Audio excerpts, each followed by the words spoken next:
It weighs so much that he didn't want to send it via over the mail home because it was going to cost like 150 euros because of the weight to send it all the way back to Perth. So instead, the thing's like 10, 15 kilos, like all up with all the pieces, maybe 10. So instead, he just ended up having to carry it for the next like 2 weeks everywhere he went, which was probably more of a nightmare. In fact, he ended up changing, like we went to the airport and like, you can only have one carry-on bag and you have to check in the other one, and he had his backpack and he had the chest set, and they said no, you can only take one. So he ditched the backpack, he binned it, he literally binned his backpack because he's like, I'll just take this. So he binned the backpack, chucked some of his stuff into our bags, and so funny. So now he brought it back to we were living in a share house with about 5 of us, and he wasn't much of an avid chess player, but we started playing around with it, and he ended up, I think his mum or dad just said, you can hold on to it. Maybe it didn't suit the feng shui or whatever of their place. So he just lent it to us. He's like, you guys can just keep it until... Yeah. You play with it as well. It's not just for decoration. Yeah. That's pretty sweet. Mac, my brother, he's big into strategy. Oh, wow. In fact, all things history and surrounding war and strategy, in terms of video games, in terms of documentaries, he's always been very keen on it. So he's always down to play a bit of chess, even though I'm significantly better than him. He's the one I saw the other day.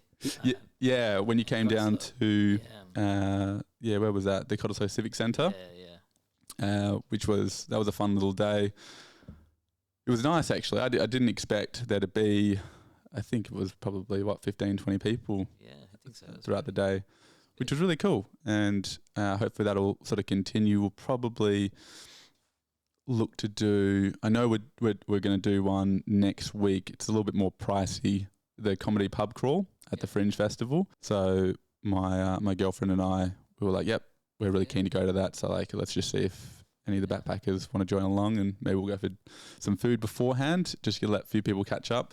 But I'm definitely keen on the sort of meet up for a beach, barbecue, picnic, things that are relatively cost free. And it's also summer, so it's good weather. Exactly. It's kind of the time to do those things. Just chuck the microphone a bit closer, I think. Just pull it towards you. Does it sound better now? Yeah. A little bit closer? Yeah, I think that's a bit better. Okay. Yeah. As long as you're comfortable. Yeah. And that way you don't have to, you can just talk at your own. Yep. Are the headphones comfortable? I think it is, yeah. Okay. I can hear it clearly, so. That's the beauty of the Velt? What is it? What's the material? What am I thinking of? Velvet. Yeah, velvet. The guy that was selling me the headphones, there were the 2 options. One was just the rubbery version, and the one was the velvet. I suspected which one he would sell me on because one was more expensive. But I was like, honestly, which one would you actually recommend? He's like, I've got both, and I only wear the velvet. That's good. Perfect. Yeah, either a very good salesman or a genuine dude. I think he was a genuine dude. That's so good. It sounds fine good, with that. so it works. Well, what was interesting is, when we met, is you came down on your little electric bike. Yeah, that's true. And did you come here today with that? No, not today. But yeah, last time I came with that. That was pretty good because it was a bike path. There's a bike path from Scarborough to Cottesloe. So I could just take that along the coast. And I don't like riding inside the city, but along the coast is pretty fun. Yeah, that would be very cool. The only difference for me is if I did it, I'd have to sunscreen, hat up. I imagine that you don't have to worry too much about it. Yeah, no, I don't. I still have to. You do? Everyone has to. Okay. Yeah. Well, my girlfriend, she's Persian, so she's got just very tan, dark skin. Yeah, you still have to, otherwise you're going to get... I think when you're young, when you're older, it's sort of all right. Yeah, okay. It wears on you eventually. Yeah. Well, for the first time ever, she's over in Queensland at the moment, and she sent through a photo of her being burnt, but it was just her being like sort of darker. Yeah. I was like, is it sore? She was like, well, not exactly, but it's noticeable. So, okay. It is, like I was in the desert once in China, and like I started peeling after like a week or something. I was wearing just a short sleeve shirt and going on a motorcycle all the time. And after a while, it started I was getting darker and darker, and then the skin started peeling, and I was like, oh, that's kind of rubbish. That's not good. But it takes a while. It does do a bit of damage, and it's not good. Just pull the microphone a little bit closer again. About you were motorbikeing through a desert in China. Okay. What? Tell me a little bit about that. What's going on there? Honestly, I didn't even know China had deserts. Yeah, on the west. This is part of the Silk Road. So this is the old road before 2,000 years. People used to send caravans for trade on the west of China. So it goes from west to Kazakhstan, Kyrgyzstan, and that's the route to Europe through China. So that's the Silk Road. So I was riding a motorcycle through that in my early 20s. And it's a simple motorcycle. It's not a fancy one. I had a tent and a motorcycle, and I was just traveling through it for like 8 months. And I ended up living in China after that. So, all right, you've gained like 50 cool points within a matter of seconds. That was much more easier. I was young and there was nothing much to do in my life. So I was like, oh yeah. What prompted you to go? Because I'm at least aware of the Silk Road, and it ended up being a way to for what was the company that used it? Wasn't it the big British Empire company that was using it, or no? No, it was way before that. This is 2,000 years old. They used to send caravans of like horse carts and camel caravans which go through the road. So this was the silk trade with the Roman Empire and other stuff long back. So yeah, it's kind of a really, really old sort of a land route before people had ships and they couldn't sail across the world. So this was the main medium of transport between east and west to transfer goods. So what prompted you to go down and go along the Silk Road? I don't know. It's just there. I just wanted to explore. I was a bit curious. I wanted to go and see how life is along that. And I wanted to pick some big countries with a lot of people and a lot of things to do. It's difficult to go on a motorcycle in Australia because most of it is empty. But if you go into China, it's not empty. It's the same size of a country. But there's a lot of villages and people and different, massive diversity everywhere. So it's kind of interesting to see. So I thought I'll just go and see. I was young. I didn't have an idea. So. You were saying before that you actually speak Mandarin, wasn't it, as well? I do. Yeah. So how long were you in China for? 4 years. So I ended up staying there for 4 years. So I went there when I was 22, 23. I ended up staying till 27 and kind of felt it's easier for me to keep traveling from there. I initially wanted to do a shorter trip, but then it started off extended once you start traveling. And China was a good base because there was a lot of land borders and I didn't have much money, so I didn't want to fly. It was cheaper to go across the land border. I had a lot of time and less money. So it's the opposite problem. So then it's not a problem. It's more fun. So I didn't have to be anywhere at any point of time. So I could go really slow on a motorcycle. I had a tent and I could just go on. And there was 8 countries with land borders around China. There is Mongolia, there is Laos, there's Vietnam, there is Kyrgyzstan, Kazakhstan. So it's quite good to kind of have that as a base when a country has a lot of land borders. So you can just go through land, cross the borders. It'll take ages, but you can make it there. I don't think it matters that it takes ages at that point. You're probably happy that it takes ages. Yes, that's the whole point. You just go and get lost somewhere, find your way out, and then there's no... Was there... fear behind that decision to go? Was it largely excitement? I guess leading up to that point, I'm sort of curious about what led you to go do the lengthy trip, which ended up leaving you to stay for 4 years. And we'll get to your travel around Australia and other things as well. But maybe give us a little context or background as to sort of what you were doing prior to that point and how you got there. I don't know. When you're young, you don't think too much about fear. You're just chasing adventure. In your early 20s, you just want to go and see the world, and you're not really thinking of, do I have a travel insurance? What happens if I'm going to fall down and break my hand, and how am I going to earn money and pay for this? You don't think too much about it, and it's kind of I don't know, that ignorance is sort of better in a sense. So you're just focused on going and chasing adventure. It can always turn bad, and then you can have an accident and you're pretty stuck. But most young people just go and give it a go. That's the beauty of being young. Yep. You're quite not thinking too much about risk. Yeah. You think very little about risk. You also make stupid decisions. That's just part of growing up. Comes with the territory. You can't fathom, unless, of course, you've had maybe some bad experiences growing up. I remember not really thinking that much in depth about, my own mortality. I think that comes later down the track. Again, unless you're sort of faced with it early on, that sort of entire worldview kind of gets pushed back, and you being the main character in this story of life, somehow there's no chance that something could possibly end up in you, not waking up tomorrow. Yeah, you're right. That's kind of, you said that right. That's how you think. You don't think too much about all the risks and what bad can happen, and you don't make a lot of sensible decisions because of that. But that's also part of the fun.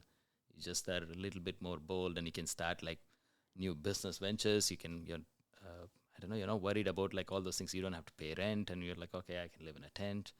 I don't have any fixed costs, and you can take all these risks. Suddenly, you have to pay rent, or you have to pay the mortgage, and you have to pay whatever, like electricity bills and phone bills and everything. And you're like, oh, I need a fixed job, and I need this.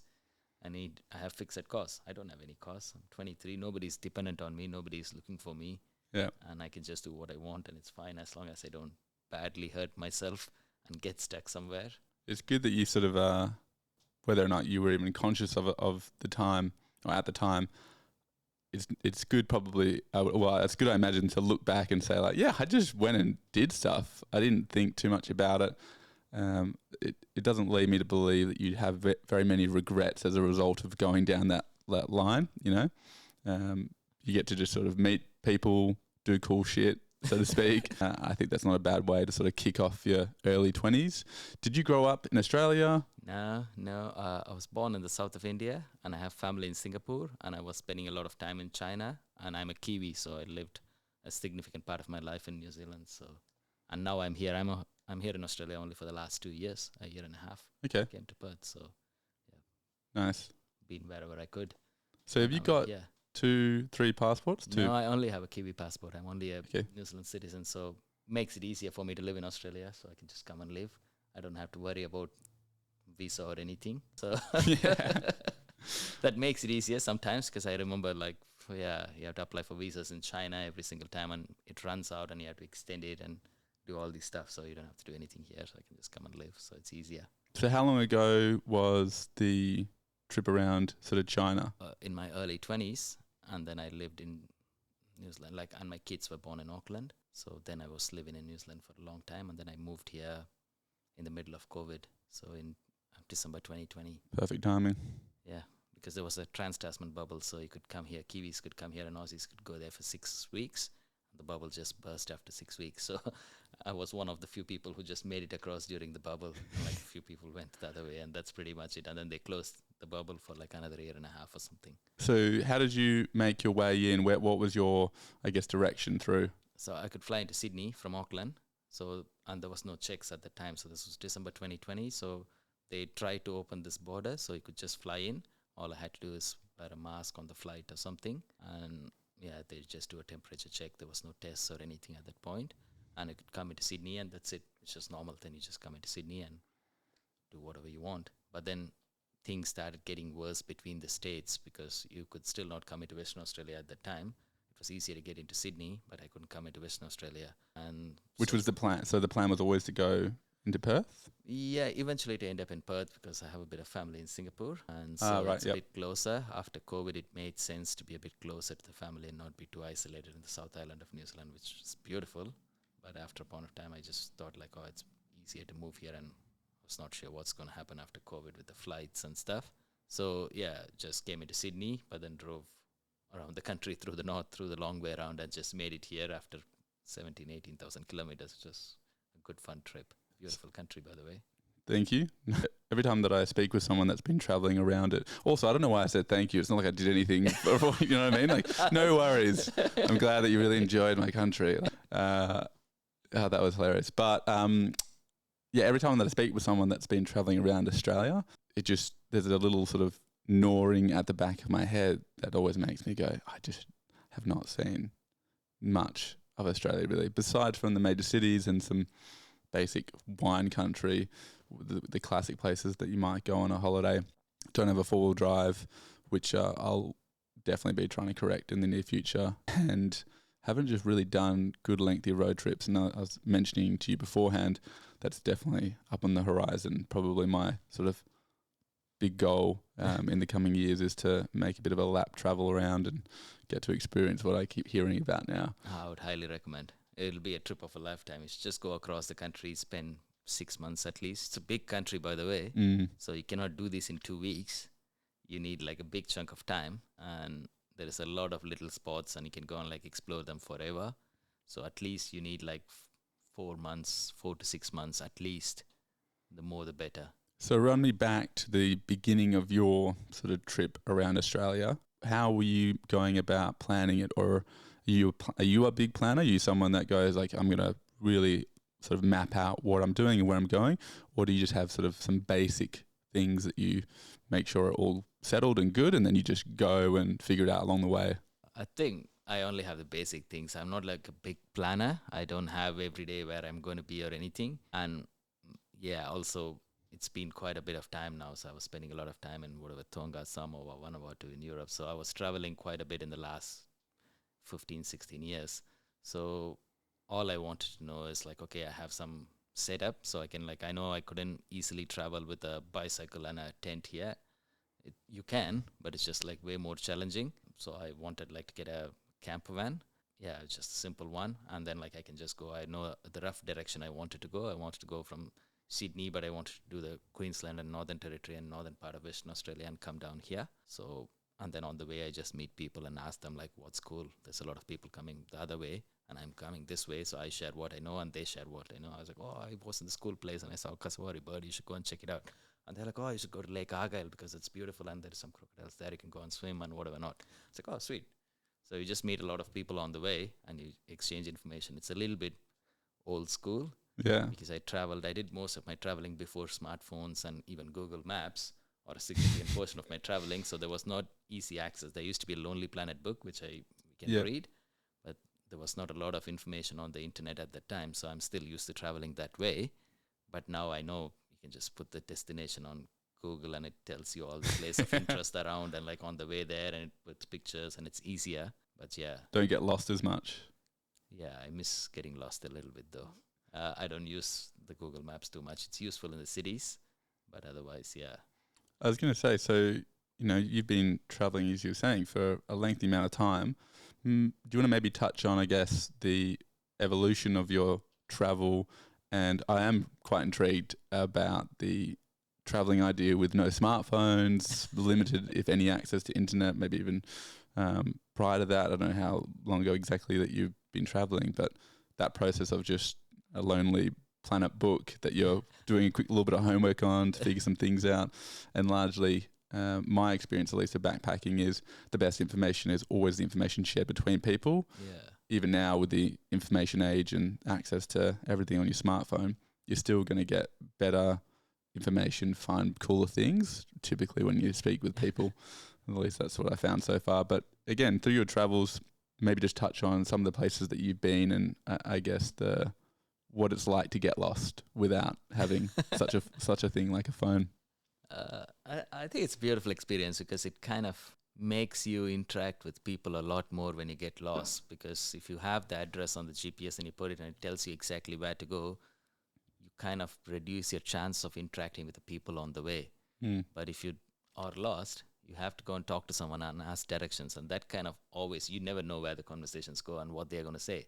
There is a whole new opportunity waiting there. And they're like, oh, yeah, what are you doing? Where are you from? Oh, yeah, you're traveling here. Oh, by the way, you should go and check out this place on the way here. That's quite nice because if they are from that local area, they give you some local information, which is pretty good. Or you go and hang out with them. You make some new friendships. You end up spending some time with them or whatever. Or they point out to something else. So it's always a new opportunity, which is kind of, in my view, unexplored if you have like a GPS or like one of those Google Maps. And that's kind of what I miss. And I know there is a lot more potential there. Like you said, the best information is information from people when they give you their personal experience of being in a place and then they share that with you. And if you resonate with that people, then maybe you'll like that place as well and you'll enjoy it because you kind of believe what they say more than like someone you have never seen on the internet and you don't know their personality. So that's an opportunity. And there is a lot more opportunities like that when you get lost. You're going to meet people all over the place and you're asking directions everywhere and you're like, oh, yeah.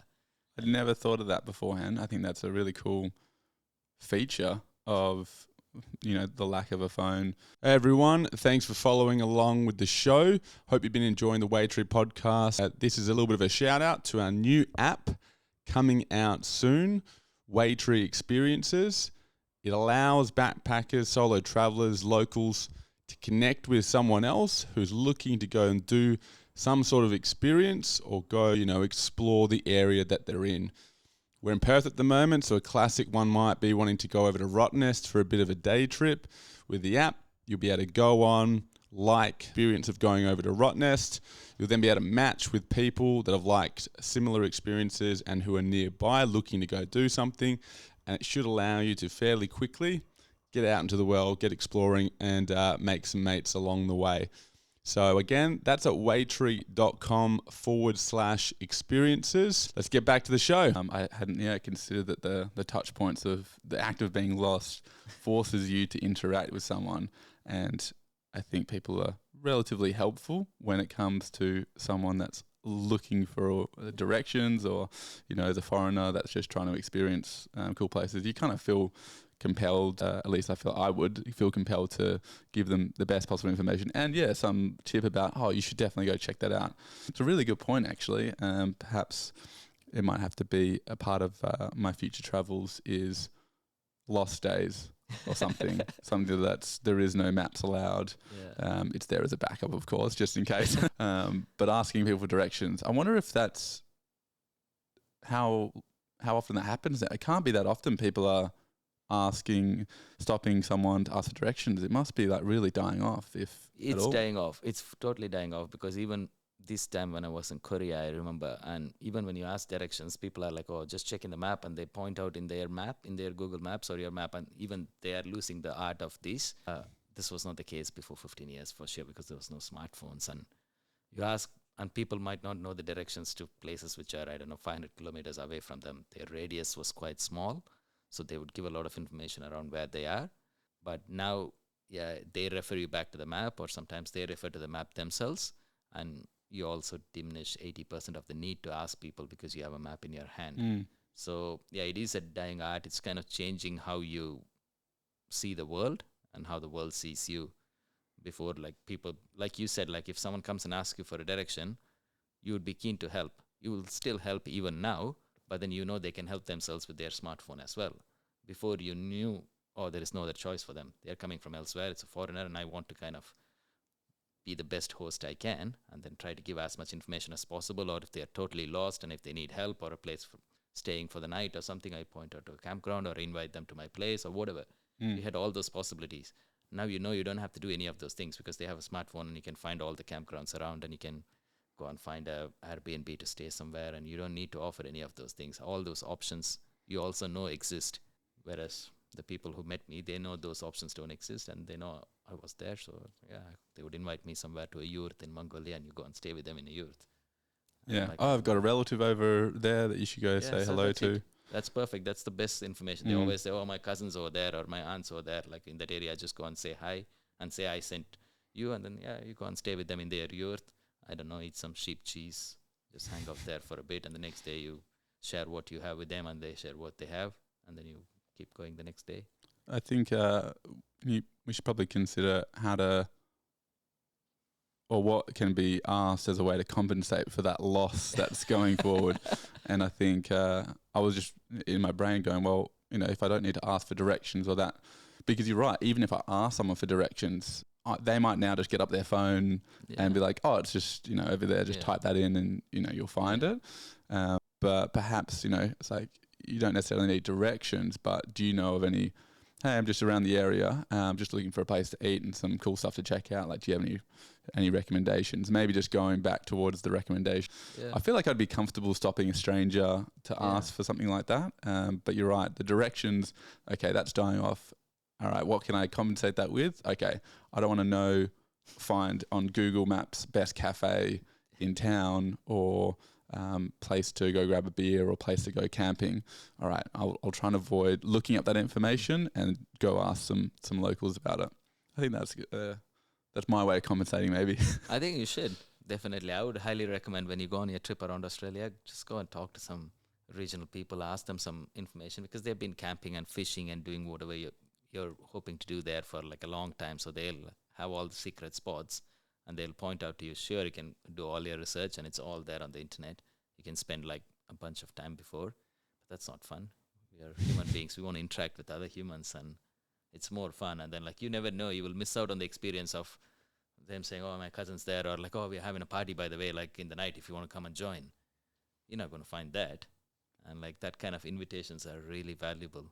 And They're hugely valuable. And for you, when you were traveling around, so you were doing this all solo? Is that correct? Or here I was traveling with my kids. But yeah, in China I travel by myself. But then I always meet people on the way, and then they tag along. So that's just one of those things which eventually happens. You never are like traveling solo for a long enough period of time. You always end up meeting people. So and they tag along. So I was on a motorcycle with this Italian girl who was traveling with me for a long time, and then I meet other people and like who travels with me on the same direction, and then we go on for a month or two.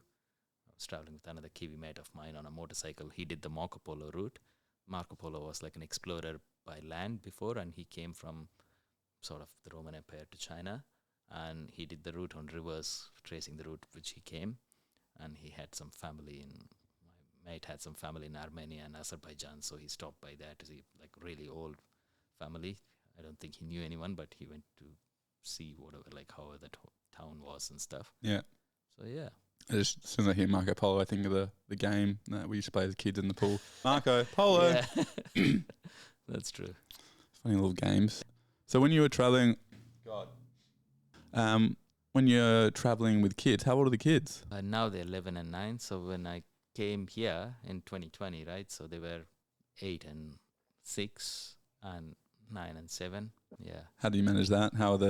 Is it good traveling with the kids? I think it's an amazing experience for them. It's really good. Yeah, they really love it. So I've taken them to travel after they were born in Auckland. So I've always taken them to travel, mostly through a lot of easier countries like in the Pacific where they love kids, Tonga or Samoa or Vanuatu or New Caledonia or something, a little bit in Europe or Malaysia. But going on a big road trip with them for 6 months, this was the first time. They've camped a lot with me in New Zealand, so they're sort of used to camping and going and surfing and doing simple things. But this was a good experience for them. They loved it because they get to spend a lot of time. All they want to do at that age is spend a lot of time and have fun with the parents. So they're like, yeah, every day it's a new adventure. Go and see, oh yeah, there is like a wallaby there, and oh, there is like a brown snake here, and like, oh, let's go and snorkel here, and oh, there's manta rays. Oh yeah, that's beautiful, and there's turtles, and it's like a Crazy experiences for a kid. the world through the eyes of a kid is beautiful. So they are like full of excitement, and it's kind of makes you feel younger. And I can see the world through. I was like, wow, it's pretty amazing. You're like, damn, you're right. That is cool. Yeah, it is cool, and I should appreciate this world a little bit more. And I'm kind of like getting older and appreciating it less than it's worth. But then now that I have you, it's good. So I should have like noticed it. That's a beautiful waterfall and a swimming hole there, and we should just go and like spend 4 hours just jumping in the water. And that's all. You don't need to go back and like, I don't know, look at your phone or something and watch like anything on your device. Just go and like, we were in Lake Argyle and they were jumping, doing bombs like from that platform for, I don't know, 6 hours. Yeah. And that's it. Like it's so hot. It's 50 degrees there and they have a lake. And they're like, oh, they have a platform. That's it. Like just hundreds of bombs. Just get up and go back and jump and jump and jump over and over again. Yeah, never get bored. That's it. And yeah, enjoying simple pleasures. For you just touched on the fact that, the traveling, and it sounds like you've done a fair bit, and correct me if I'm wrong on that, but it sounds like you've done a fair bit. And transitioning from doing it just as like your own adult to again doing it now with the kids, is it logistically you're finding it a struggle, or honestly it's something that you can just manage now pretty comfortably? Yeah, I don't know. I always think there is a lot more I haven't done than I have to do. There is 200 plus countries and I don't know, countless different cultures and tribes. So there is a lot more I haven't done. So there is a lot more I would like to go and hang out with a different tribe and like, I don't know, live a day of their life. But I don't think, it's different like when you're younger. You're, like I said, I'm not thinking about a lot of risks. But now I have to think about some of those things, not in a very big way. I still will go and do it, but then I have to make sure that like it's not just me. If I hurt myself, for example, and then like my kids are going to be stuck. So there are things I need to think instead of, it's not the logistics of how we are going to travel with kids. That hasn't changed significantly because I still do the same and they just tag along and they are fine with it. So they grew up being okay with simple things. So they don't have high expectations and like big special food needs or like different levels of comfort or anything. They are happy to eat whatever is there around and like, we just do a little bit of a cook up during camping and they eat that and they have fun with that. So they are fine. It's more about, making sure that it's sustainable and I'm not like stuck before. When I was young, I wouldn't mind being stuck. After a while, I ran out of money or whatever, and then I was like, well, wherever I am, I'll try to find a job and try to make it work. But now I need to kind of plan that a little bit ahead. I don't want to be stuck without any money somewhere or any resources, and which is sort of okay. But then like I need to have the possibility to kind of resurrect myself, not just for my sake, because they cannot do it for themselves. They're quite young. So just to make sure that's possible. That's all. Did you grow up traveling around with your parents? Yeah, I did. My parents, they take me traveling quite a bit. So that was pretty good. So I did learn a lot from that. But it's a different, then I started traveling and it was a different way of traveling. I was going and exploring for a much longer period of time. So yeah, it kind of changed shape how I traveled. But the idea was still there. So yeah, it was pretty good. And what do you do in order to sustain yourself as you're working along? Do you work whilst you're on the road, or is it on the road it's time off? Sometimes I do, but yeah, one of the main things I do is try to kind of not spend a lot of money. Just like everybody reinvest their resources in different ways. So some people like to buy a nicer car or a nicer house or have different standards. I kind of put all my resources into traveling. So that's pretty much it. It's just like redirecting your resources into something else, basically. Take a country like Australia, New Zealand or something, more or less people have similar amounts of money. It's not like somebody's going to earn too little. So it doesn't matter whatever job you do, there is a minimum pay. So what do you do with that money? You can invest into these or this, basic necessities, or buying a car. But then I invested into traveling. So that's one of the ways of not spending a lot. And two, yes, I do have to work sometimes. And yeah, especially after my kids are born. Before that, I was working less. I was just working when I run out of money, and then I have saved enough and I go and travel. Whereas now I have to kind of do more of a regular job. I just took a break when I moved to Sydney for 6 months, so I didn't work at that time. I tried to take some work, but I was not very successful in doing that. But now I do work. Yeah, I have to work, but once in a while I take enough breaks. I kind of tell my work that I'm going to go and travel, and I'm happy to not get paid for a bit. And yeah, sort of make it work somehow. So if you're going for a trip, do you have a basic budget in your head of how much you're trying to save before you kick off, or you just get a feeling of, I think it's time for me to go? Like, what's that sort of look like, that plan or that budget? It's changing as well. The world is changing, and inflation and other things. My budget used to be extremely small when I was young. So I could travel with $5 a day as a budget when I was going on a motorcycle through China or something in my 20s. You did $5 a day. Yeah, so that was a very good, comfortable budget because you put a bit of money for the petrol, and then I was sleeping in a tent. So it's just like 2 or 3 meals, and cheap meals for $1.50 a meal, and you're good. So you do $5 to $10 a day, and then you can stretch your trip for a very, very long time. But that's also long back. You won't be able to do it now. It'll be probably...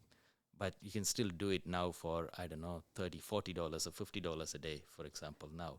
And that's still reasonably okay. But then you have to be okay with really, really basic stuff. And so what year were you doing it in China? I'm trying to gauge the inflation change. 2008, 2009, 2010. Okay. So 2008 is what? So only like 13 years ago. 14 years back. Yeah. Inflation's been significant in China. China has changed from what I understand. I haven't been there. It used to be a very, very cheap country. But yeah, you can do it in like some cheaper countries, but cheaper countries are very cheap because somebody else is compensating by not getting paid enough, and they sacrifice the opportunity to do what you're doing. So it's just not fair at the end of the day. But I just live a very basic life, and that's possible. Doesn't matter. I can live the same life in Australia and have a very basic life. And yeah, you can go on, if you're traveling around Australia, for example, so you don't have to always go and stay in a paid campground. You just stay in a paid campground twice a week. The rest of the time, there is like enough free spots. You can go and camp and just make it work somehow like that. You still need to have money for petrol and just go and buy supplies from Woolies or something once in a while, eat out. You need to have, unfortunately, a bit of money for petrol now. It's expensive, but if you're earning here, it's very different. It's more or less okay, so you can still do it so I don't need to plan for a big budget, but I still need to kind of have some money.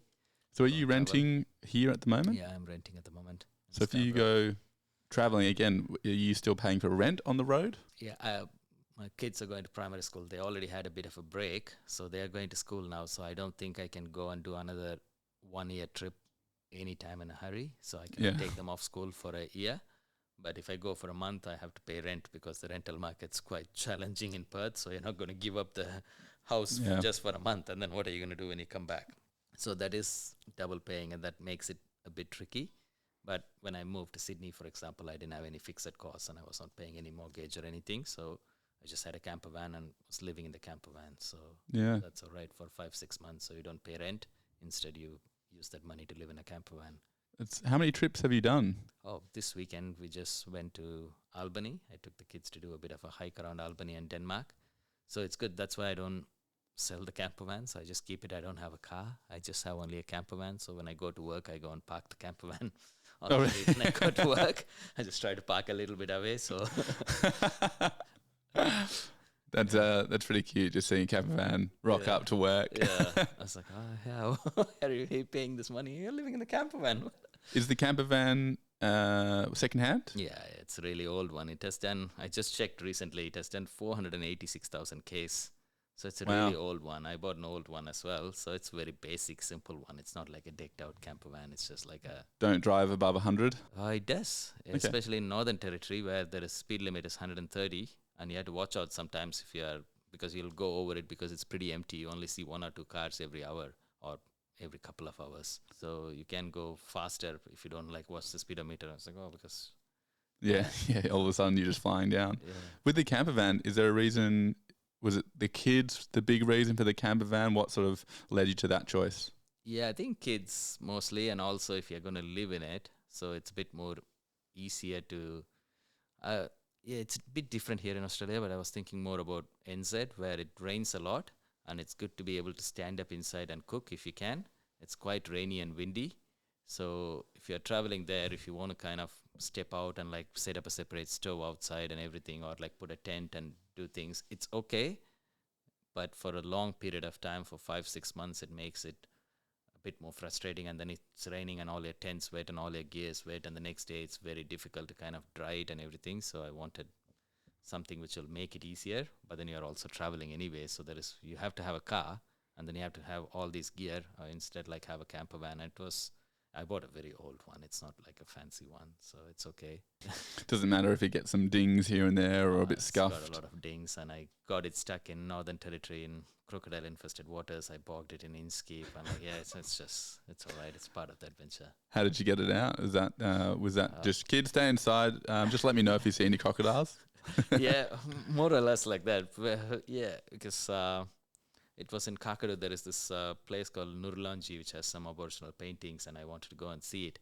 But during the rainy season, they don't do croc management in Kakadu, which I didn't know. I just found out from the rangers. And most of the national park is flooded, and it's a massive national park.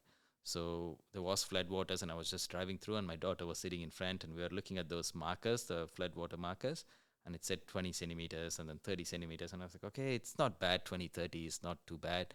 And we kept going, and it was like a 300, 400 meter long floodway, really long.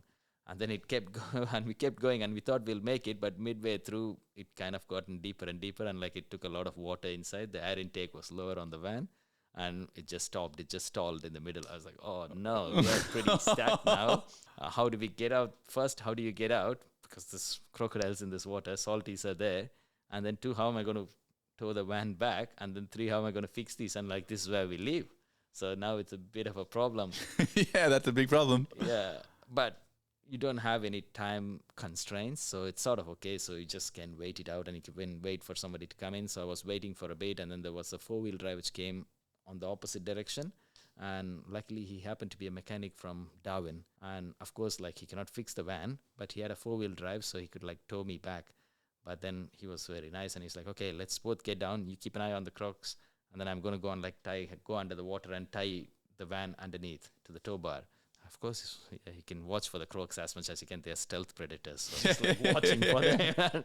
He was also taking a massive risk by going under the water to tie it. And he was a kind man. And he just towed me back and left the van out there. And then he left. So then I got a lift from him. And then he took me to Jabiru. So there was a mechanic in Jabiru. There's only one mechanic in Jabiru. The entire Kakadu has only one mechanic, and he's in Jabiru. The rest of Kakadu doesn't have. Kooinda is the other town. there is no mechanic there. And he's the same guy who masquerades as like a petrol station attendant and everything. And he was a lovely guy, Peter. So he helped me. So he didn't, he had like a lot of work to do that day, and it was already dark, so he couldn't go and tow it. So the next day he went and towed the van, and he tried to drain all the water and not start it for quite a bit. And finally we just started the van and it started. So, and then he was very kind. So then I hitchhiked from Coinda. I was staying in Coinda, and we just stayed in a little cabin for a night. And yeah, so then I went hitchhiked Jabiru the next day, and I picked up the van and I could drive it. And he recommended a mechanic in Catherine where I need to drain all the engine oil and replace it just to be sure if there is any Little water bits in there. droplets inside. Yeah, sort of worked out all right. And he was very nice. Peter was a lovely guy. Highly recommend if you go to Jabiru, if you need a mechanic. Go to Peter. Go and see. You're not going to go and see anyone else. because Yeah, he's he's the the only but- guy up there anyway. That's actually, in terms of getting stuck in crocodile infested water with a caravan with kids inside, and it's a pretty good outcome, really. Yeah, Someone it that tows is. it takes you to a mechanic turns it on, does turn on, goes fix it over there, and you're good to go. So could have been a lot worse, so not It too could bad. be a lot worse, and it's actually good in Northern Territory and some of those northern part of Queensland and stuff, and northern Western Australia as well. There is not enough coverage signal, so you're not relying on the phone. So you had to really talk to people. This is what I said. Like you end up talking to people, and then somebody helps you out. You help someone out. You give some information. It's kind of a very old school way of doing things, but it connects you to people more, because otherwise, yeah, what are you going to do? You have like signal, and you have, okay, you're asking your friend, and like they're trying to find out something, and like, oh, instead you just like have a person in front of you, ask them, they are from there, and then they can help you, and they can give you some information. And yeah, if they need something, you help them if you can. So that's kind of how the Small like a town vibes. small town vibes. It's beautiful, and Yeah. they're lovely people. So it's like, You'll always get a good morning yeah, as you're that's walking it. down And we small have- town. Yeah, and we have a bit of a laugh about this. Yeah, that's it. And the next morning, because we left the van there overnight because he couldn't pick it up overnight, so he was coming the next day. The rangers were there. So the rangers came in and they got scared that like there is a van there, somebody went fishing inside or something for barramundi. And typically the croc attacks happen when people go and fish for barramundi somewhere. And they're like, oh, something happened, and the crocs took these people who were in the camper van, and they were really worried. And then like we had some other friends who go and check in there, and they're like, oh yeah, the rangers were there, and we told them not to worry, we are safe, and nobody got taken away by a croc. They're like, oh, if this happens next time, please leave a note in front of your windshield saying that like, oh, this is what happened, and you're not like lost, you're safe. Because the rangers get really worried about, because they don't do croc management. Yeah. So they are really worried if somebody gets taken away. By croc management, you mean like culling or like capturing and replacing, placing elsewhere? Yeah, combination of all of that, I believe. Because in some of the smaller national parks, they do it. So they first monitor, and they know if the saltwater crocodiles make it in. So they only can make it into some of the river systems during the rainy season when the levels are higher. From the sea, they can just come in. Otherwise, they are not there in the dry season. They cannot make it, like the river levels are so low, and like they cannot make it in anyways. But when they make it in some of the national parks, they know where they are and when they are coming. So they have like different ways of identifying if there is saltwater crocodiles. They put baits, they do other things. Whereas Kakadu is such a massive national park, they don't really have the capacity to go and do through all the water systems inside. No, So of course, it's just like you just assume that all the floodwaters have saltwater crocodiles because they're all connected in one way, and if it makes through one, it can make it to the other way, and you don't know where the crocs are, and you cannot like really. Do you see a bunch of crocs while you're up there? There was one yeah, it's not easy to see them, but there was one on the way, like after we got the van stuck, and on the way we were driving back, there was a bit of a floodwater, and there was one there.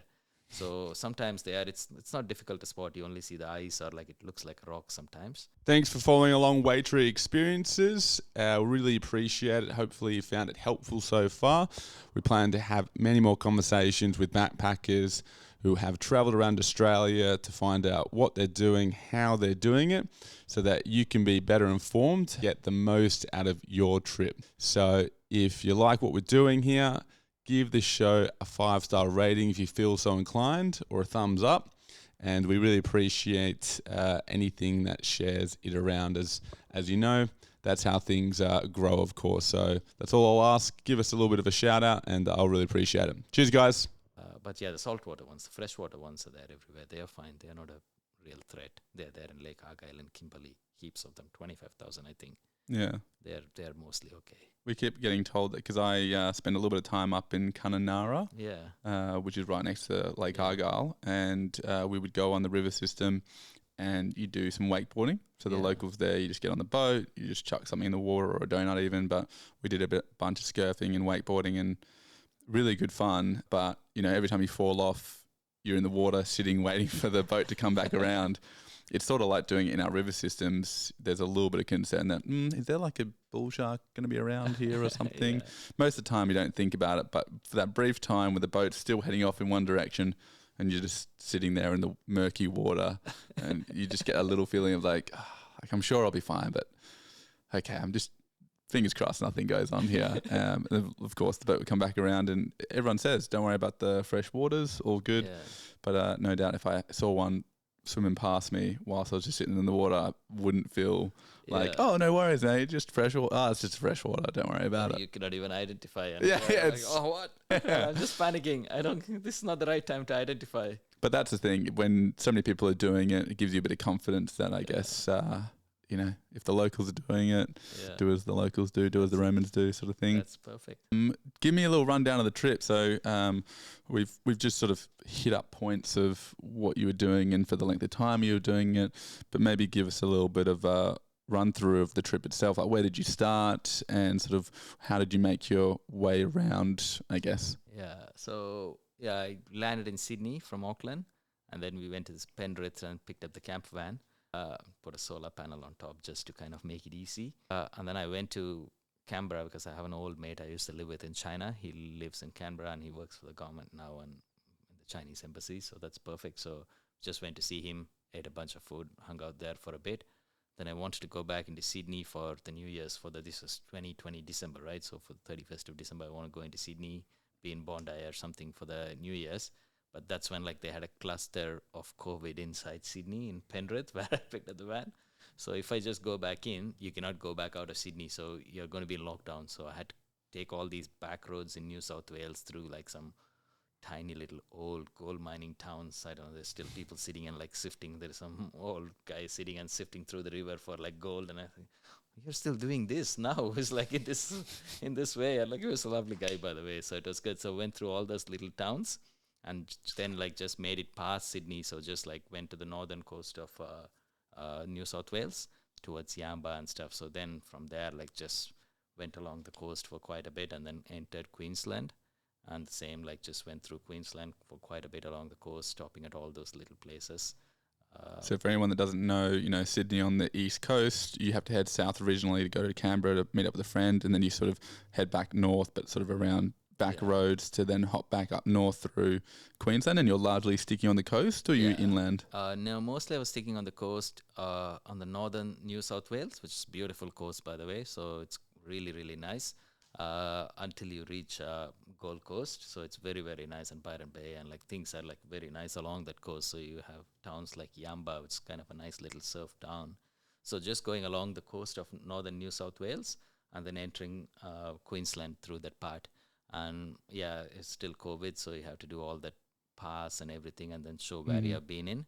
But then the moment I entered Queensland, there was like another COVID outbreak there in Brisbane, and like so there was a bit of a problem, but slowly made my way through Gold Coast and like just like towards Brisbane, and then ended up staying in Brisbane for like a week or so just to kind of catch up on the city and like eat some good food and whatever not. And it was a nice city, by the way. It was beautiful, Brisbane. Have you been there? I've been in Brisbane only briefly. I've mostly, the only time I think I've been in Queensland has been Gold Coast, and that was when I was rowing, surfboat rowing back when I was like 17. And then I've been to Cairns, and that was for a friend's 30th, which was super lush, very tropical. I enjoyed Cairns. We did a bunch of sort of trails and hikes and runs through that area. I think that was we did that actually after a few beers the night before, so the sweating was necessary. But really liked Cairns. Yeah, Gold Coast was, as I said, only 17, so I was mostly sticking around on the beach. I didn't really go around that much, and I don't think I've really been through Brisbane besides from just stopping to move into the Gold Coast. So you like Brisbane? Yeah, I like Gold Coast and Brisbane. Queensland was beautiful because it was very lush, it's very different, and it changes quite a bit when you go from Gold Coast up north. So then I went to this Whitsun days and Airlie and things like that. First I was in Inskip, next to that Fraser Island. It's beautiful as well, and I got the van bogged there because it's full of sand. But yeah, luckily, like there was another 4-wheel drive, and they had all the gear to kind of drag me out, so that was good fun. So somehow managed to get out, but beautiful there. Do you have a way, so if you get the camper van bogged, you don't have a winch? Is that what you call a winch? No, I don't, because it's only a 2-wheel drive. I don't have a 4-wheel drive as well. So, and you cannot really easily pull it out. But there's typically a lot of 4-wheel drive. So what I started doing after that is every time there's a flood water or something, I'll just stop by and wait for a 4-wheel drive. There's a lot of 4-wheel drives.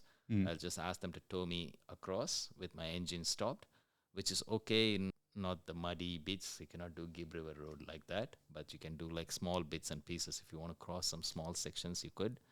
You could do it on it's better to have a 4-wheel drive. So that's why you need to gear yourself and get a 4-wheel drive, because there's a lot of tracks you can do. And I had to skip a few of them. But you can do quite a lot with the 2-wheel drive as well. My favorite setup that I'm looking at the moment is 4-wheel drive with the rooftop tent pop up. That's perfect. That one I like the look of, because the simplicity of it, and just the fact that you can just park up anywhere. You've got the 4-wheel drive, so it allows you to feel a bit more comfortable going through certain areas. Ideally, you have like a snorkel as well, so you don't get the engine flooded. But I really like the idea of just driving anywhere with the 4-wheel drive, bang, pop the tent up on the roof, which is minimal sort of setup. So that's what I'm sort of looking at. But when you were going around, what were some of the setups you saw, or some of the ones that you really like the look of? I think mostly the pop-up, or like the 4-wheel drive with like a little pop-top option is the best, or even like the one, I have a high top, so you can stand inside and cook. So there are some 4-wheel drives which already has a built-in high top, so it's kind of a custom, so they cut it and put a fiberglass. So that'll be ideal, so you don't even have to have a pop-top tent, and that 4-wheel drive comes with a snorkel. So I've seen one in Subiaco as well. When I drive through, there's one guy who has it. So that's the ideal one. So you can just have that, you can stand inside and cook, you can sleep behind, and there's a high top, so you can keep some gear, surfboard or something if you want. So that's kind of the perfect setup if you want to explore a lot more tracks. You can do a lot more with 2-wheel drive as well. It's not like very restrictive, but if you have 6 months and you want to explore some gnarly tracks inside, better have a 4-wheel drive. It's going to be beautiful. I saw some people having 4-wheel drives around Lake Argyle, and they were doing a lot of tracks around there. But I think the Gibb River Road was even closed for 4-wheel drives at some point. It was quite muddy and sloshy, and like now I think it's all underwater anyways. There was massive flooding in the last couple of weeks there. There's been I think in the past few years, New South Wales and Queensland have been sort of flipping back and forth between who wants to get flooded the most. So the weather over there has been pretty insane at times.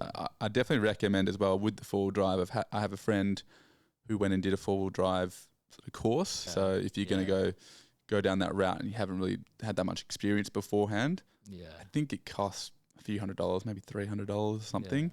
But getting some basic experience with someone that's been doing it for 20, 30, 40, whatever years, to give you the real information that's going to allow you to judge situations, to hopefully avoid the big bogs. Like, I think it's pretty common. Most people are going to get bogged at some point in time along your travels. But having your basic understanding of where you want to be driving through pools of water, and like what you should be aiming for, looking for, and just getting a bit more confidence behind it. If you go down that route, that's what I plan to do, is certainly go for the lessons, so to speak. Definitely. I think just learn as much as you can. And I think I have some friends who did the same 4-wheel drive course as well. It's very important. You learn a bunch of little skills which you don't think about. Because they always say, go and check the water level, because if there's no markers in all these random tracks, just walk and see how deep it is. You're not going to walk if there is a crocodile water, so what are you going to do? You need to figure out a way to, but then you don't want to go and get bogged in the middle as well, like I did. So you need to, it's always good to learn some skills, because it can get a little bit dangerous sometimes, and you don't want to be stuck. And there's obviously all the places you get stuck, there is going to be no signal, so you're not going to get any rescue anytime quick. Is there any, on that note, is there anything over your travels that you'd highly recommend people learn about or be prepared for, or items to bring just to sort of mitigate some of the risks that maybe you've come across? I think mostly outback Queensland and Northern Territory, you need to carry a lot of water. There is not a lot of water points, and there is big distances between, so it's better that you carry water. And if you're going on all the 4-wheel drive tracks, you need to carry fuel as well. Fuel and water are the key ones, and a flashlight, of course. But I also carry a tent usually because, for example, when we went through the Whitsun days, so I could just park the van in Proserpine early and then just take a boat and then go to all the Whithaven Beach. And there's a couple of little coves there where you can go and camp. So you can take a boat and go to these islands and camp. So you always carry a tent, even if you've got all the sleeping gear in your car. You still carry a little tent. It's quite Genius. useful. So that's kind of the only thing you need to carry. Carry a tent because it allows you to kind of explore some things which you never thought of, especially if you're doing a trip around the country. There's a lot of islands on the Cape Levy side as well. So you can go to different islands. And then if you don't have a tent, you're like, oh, what am I going to do? Or you go and buy a rubbish tent from somewhere. Well, I've got the so over the course of the pandemic, one of the items that started flying off the shelf was a swag, a sort of a hybrid swag tent called the Double Daddy Swag, which was a King's branded swag, and they seemed to just be going like hotcakes. So you'd see it online, and then stores would all say, "Oh, we're out of stock, order, wait list," because people obviously couldn't fly to a typical holiday, or they couldn't even go to other states and territories, at different periods, and so the escape was camping. Like that was really the only thing people could do without risk of again being stuck on the other side of the country. So people just started really taking up the camping and tenting, and I was one of those people. And so a few friends and we all bought it, and it was only, that was the thing, it was like $200 to $300 for this beautiful swag tent that you would set up in the space of 3 minutes. And the best part about it was that once it's set up, it has a double zip on either side, and the flaps fold up, and then it's got the fly wire underneath to keep out bugs and insects. But when you're sleeping in that swag tent and you lift up the waterproof flaps throughout the entire night, if it's a good night, you're just looking at the stars. Oh, beautiful. So that's my favorite part, that I now realize anytime that I go camping, I try and position my sleeping to be able to enjoy the stars, because in Australia, that's one of the benefits we have of it only takes an hour or two to travel north, south, east. We're in WA, so if you travel east as well, you all of a sudden just have this huge expanse of the Milky Way just open up to you, and it's a very satisfying thing to it's better than any TV show, that's for sure, just staring and looking at that, and you'll see a shooting star flick by. It's beautiful. It is beautiful. Yeah. It's really beautiful, and we are lucky to kind of have this so easily accessible, like you say. Just go and sleep under the stars whenever you want, and the weather is perfect as well. It's not like you can do that in New Zealand and South Island, but you're not going to be able to sleep just looking at the sky because it's cold unless you have like a glass roof or something. But it's even warm here, and you can do that, and it's perfect. It's really beautiful. If you have what I do in the camper van is I always leave the back door open, and I have a little mosquito screen I got from Anaconda. So it's just like it's a fly screen or something. So you just put that hanging. So it's too hot to kind of close the door and sleep inside in the night. You do have a little portable USB fan, but it's still not going to be, you need like a lot more cross ventilation. So you just leave like those things open, and there's bug screens. So you just have that. So you're lying down and you can look at the stars all the time, and you get a bit of a breeze. It's beautiful. Is that sort of a magnet strip? Yeah. Fly wire? Yeah. Just a magnet strip. Those are the sorts of bits and pieces I think you pick up. Well, I assume you'd pick up as you bump into someone, or you obviously the problem arises. You're sleeping at night, and you're like, oh, I've got to open that door. It's so hot. Open it, and the mosquitoes are in. You're like, oh, this is all right. We got to figure something out here for next time. Yeah. And then you pick that up, and all of a sudden, it's just solved a huge problem. You're just like, oh, this is so much better. Yeah. Along the way, so I think the fly wire just sort of put up I hadn't thought of that. So that's a really great idea.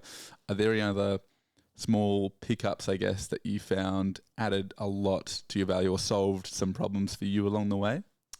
If you can put an awning, it's really good. I couldn't get an awning because you need to put a fixed one. Don't get one of the cheapy temporary ones with a suction cup. It doesn't stand. But if you can get a proper awning which can which can be part of your camper van itself, or your four-wheel drive itself, that'll be beautiful. So you don't have to set it up, and it can have the side arms which are resting on the side, so you can just lift it up, so you don't have to stick poles on the ground. That's way more stable, and that'll be very useful, because if you're going to be sitting outside, mostly because you're not going to be inside the van all the time, or like the car all the time. So you're going to be outside, and sometimes you go and snorkel and swim and come back, and it's really sunny. So if you want to sit like for a bit on the shade, cook some food, just have an awning. It's really useful. Have an awning. If you can have it without like having to stick the poles, or get like something for. How do you do it without sticking the pot? So then you just pull it out and it just stays there? Yeah, and they have the poles which can be attached to the side. Like you have 2 clamps at the bottom of the van. So you just attach it to the van. So it's like the side bars going like this. Yeah, okay. And then you pull it out and then attach the side bars. So it doesn't go in, nothing goes into the ground. It's just like a triangle, what do you call it? A little brace sort of thing. Like a triangle brace. But that's also strong if you put a strong bracket. So it's good if it's raining, if it's whatever. Sometimes it's raining heaps as well. So it's sunny and raining, and so it's easy to kind of put it up. Even if it's windy, it kind of stays stronger because it's not the poles connected to the ground, and it just doesn't fly away.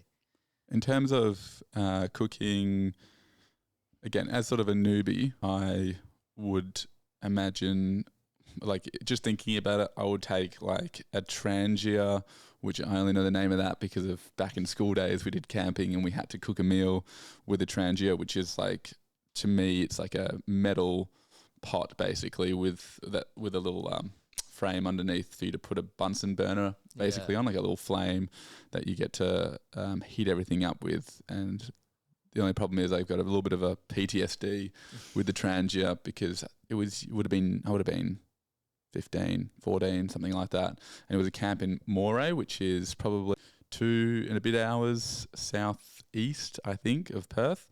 Beautiful area. And we had to do this, go to the supermarket. You only had $5 to be able to purchase dinner for yourself that night that you then had to cook between 2 people. So we just got like a packet of this pasta, which then had this mix plus like some milk and whatever else. And anyway, we cooked this meal, quote unquote. And within about an hour or 2, my friend was just like, feeling terrible.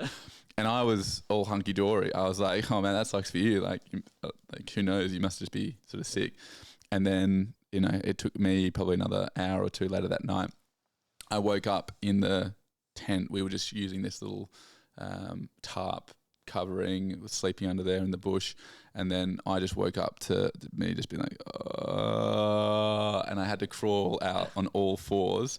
I was like, I was in a bad way. I crawled out on all 4s. And as I crawled out, like as soon as I just got onto the dirt away from the tarp, it was just yakking straight away, just puking. And then as I crawled back to bed, it's one of the few moments I remember, I've had this happen a couple times where it's as if you just blink. So like you close your eyes and then it's like you open them and it's daytime. So as in I just clearly passed out, woke back up and still felt terrible because I think that was when they were doing like a early morning wake up, like, everyone like get ready, get your stuff. And I couldn't eat. I went to the morning sort of cafeteria area and I was clearly not having a good time. And they gave me a bowl of cornflakes and they're like, just try and eat something. And I ate one measly flake that was like soggy and just like that was it. I think I ended up puking. So probably took another day or so to come good. So that's my trangia experience so far. But back to the point of, in terms of cooking and your setup as you're traveling around, what were sort of the things that you have, or is there a certain set of essential items that you take along with you? I have the camper van. I was lucky because there's a little fridge, which is quite important. It feeds from the solar, and a little gas bottle with 2 gas burners inside, so you can cook inside if you want, just behind the sink. One of the main reasons is food is very important, especially if I have 6 months and I love food. So no matter how much you love pasta, you're going to be really sick and tired of eating just pasta over 6 months. So you don't want to eat only pasta. You want to kind of like eat as much variety of food as possible because food is quite important, and especially if you're away from some of the big cities, because when you come from Queensland, after I left Brisbane, the only city I had was Darwin, and from Darwin the next city is Perth. So you don't have a lot of cities. Yeah, sure, you can find like a town and you get like a fish and chips or something once in a while, but you're cooking for most of the time for like big stretches of period, and you don't want to only cook pasta. So that gets really tiring after a while. So yeah, it's always important to kind of, I don't know, learn a lot of little tips and tricks of like, You can have a bit of Asian food, some Middle Eastern food, especially for me, I love food and I spent a lot of time in different countries. So my mouth kind of expects the flavors. It cannot have the same monotonous flavor. When it comes to food, I cannot eat the same food every day. I get really bored. And same with the kids. So Does this mean you've got like a huge pantry of spices? How do you manage it? that's easy. You don't need a lot of those, but you just need enough variety. Of you keep a bit of rice, you keep a bit of pasta, you keep a bit of yogurt to make like, I don't know, a Turkish dish. Get like a lot of veggies. There's a lot of veggies you can pick up. Queensland was lovely for like going to all those places and picking up like heaps of veggies, all these fresh produce. So you pick a lot of fruit and veggies and you have a mix of that, and then get like a portable, like a USB blender, so you can make, there's so much fruit, do mango smoothies and stuff. So you have a bit of yogurt, put yogurt and mango and do a mango smoothie. Have a portable USB blender, so you can charge it and use it anytime you want. So you got USB fan for cooling, USB fan, blender, everything USB. So that's kind USB of the lights. What was the? yeah, that's the big learning for this time, because I never had all these USB options before, because when I travel on a motorcycle or something, you're not charging anything and there was nothing to do. But now, yeah, because you have a solar panel which can get some power, so I had a USB so I can charge all these things and have a power bank. So you can charge the USB fan, so you can be off grid for quite a bit and it's okay. Did you get the Starlink Wi-Fi? No, I didn't. Okay. You don't need a Wi-Fi. I was not using a phone, to be honest. When I was traveling this time, I didn't have a phone, so I didn't want a phone. So when you were finding the free camp spots versus the paid camp spots, was that just through people? No, yeah, okay, sorry. I did have the phone, but there was no signal. I had like it was a funny phone. It's like kind of an e-reader. So it's for reading books. So it doesn't have like this LCD screen. So I had like the Wikicamps app, of course, on it. And I had an Optus card, so I could find like everything. All the things can be downloaded offline. So you don't need it like once you have downloaded all the campgrounds. So then you can just find it basically like whichever area you are, you can zoom in and find it. Yeah, I was finding sometimes using the Wikicamps or the Campermate app. There were campgrounds. Otherwise, you ask people. Some places you don't have a choice. There is only the same campground, so it doesn't really matter. It's like going to Coral Bay.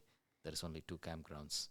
Or Exmouth and stuff, I asked people somewhere in Lake Argyle or somewhere in Broome. I ran into somebody and they said, oh, if you go to Exmouth, go to Cape Range National Park, and there's a national park campground towards the end. You just camp there and pay the warden there, and that's perfect. You just go and do that, and you're parked up in front of the $1 million view, beautiful ocean. You can go snorkeling every day. It's $10 a night for everyone, so it's perfect.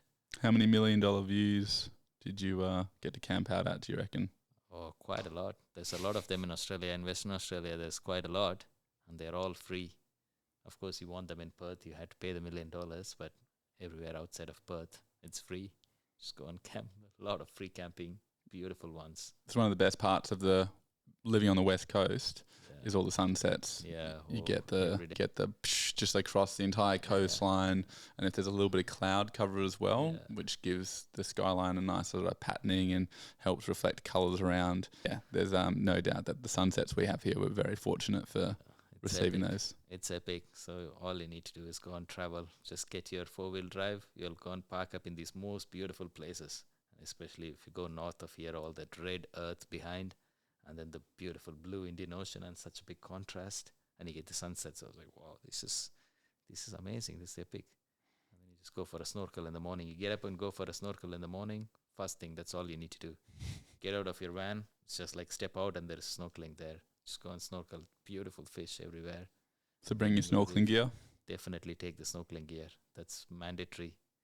Was there any other bits of equipment like the snorkeling gear that you'd sort of recommend that help people to, again, maximize, I guess, the little stop-offs that they have?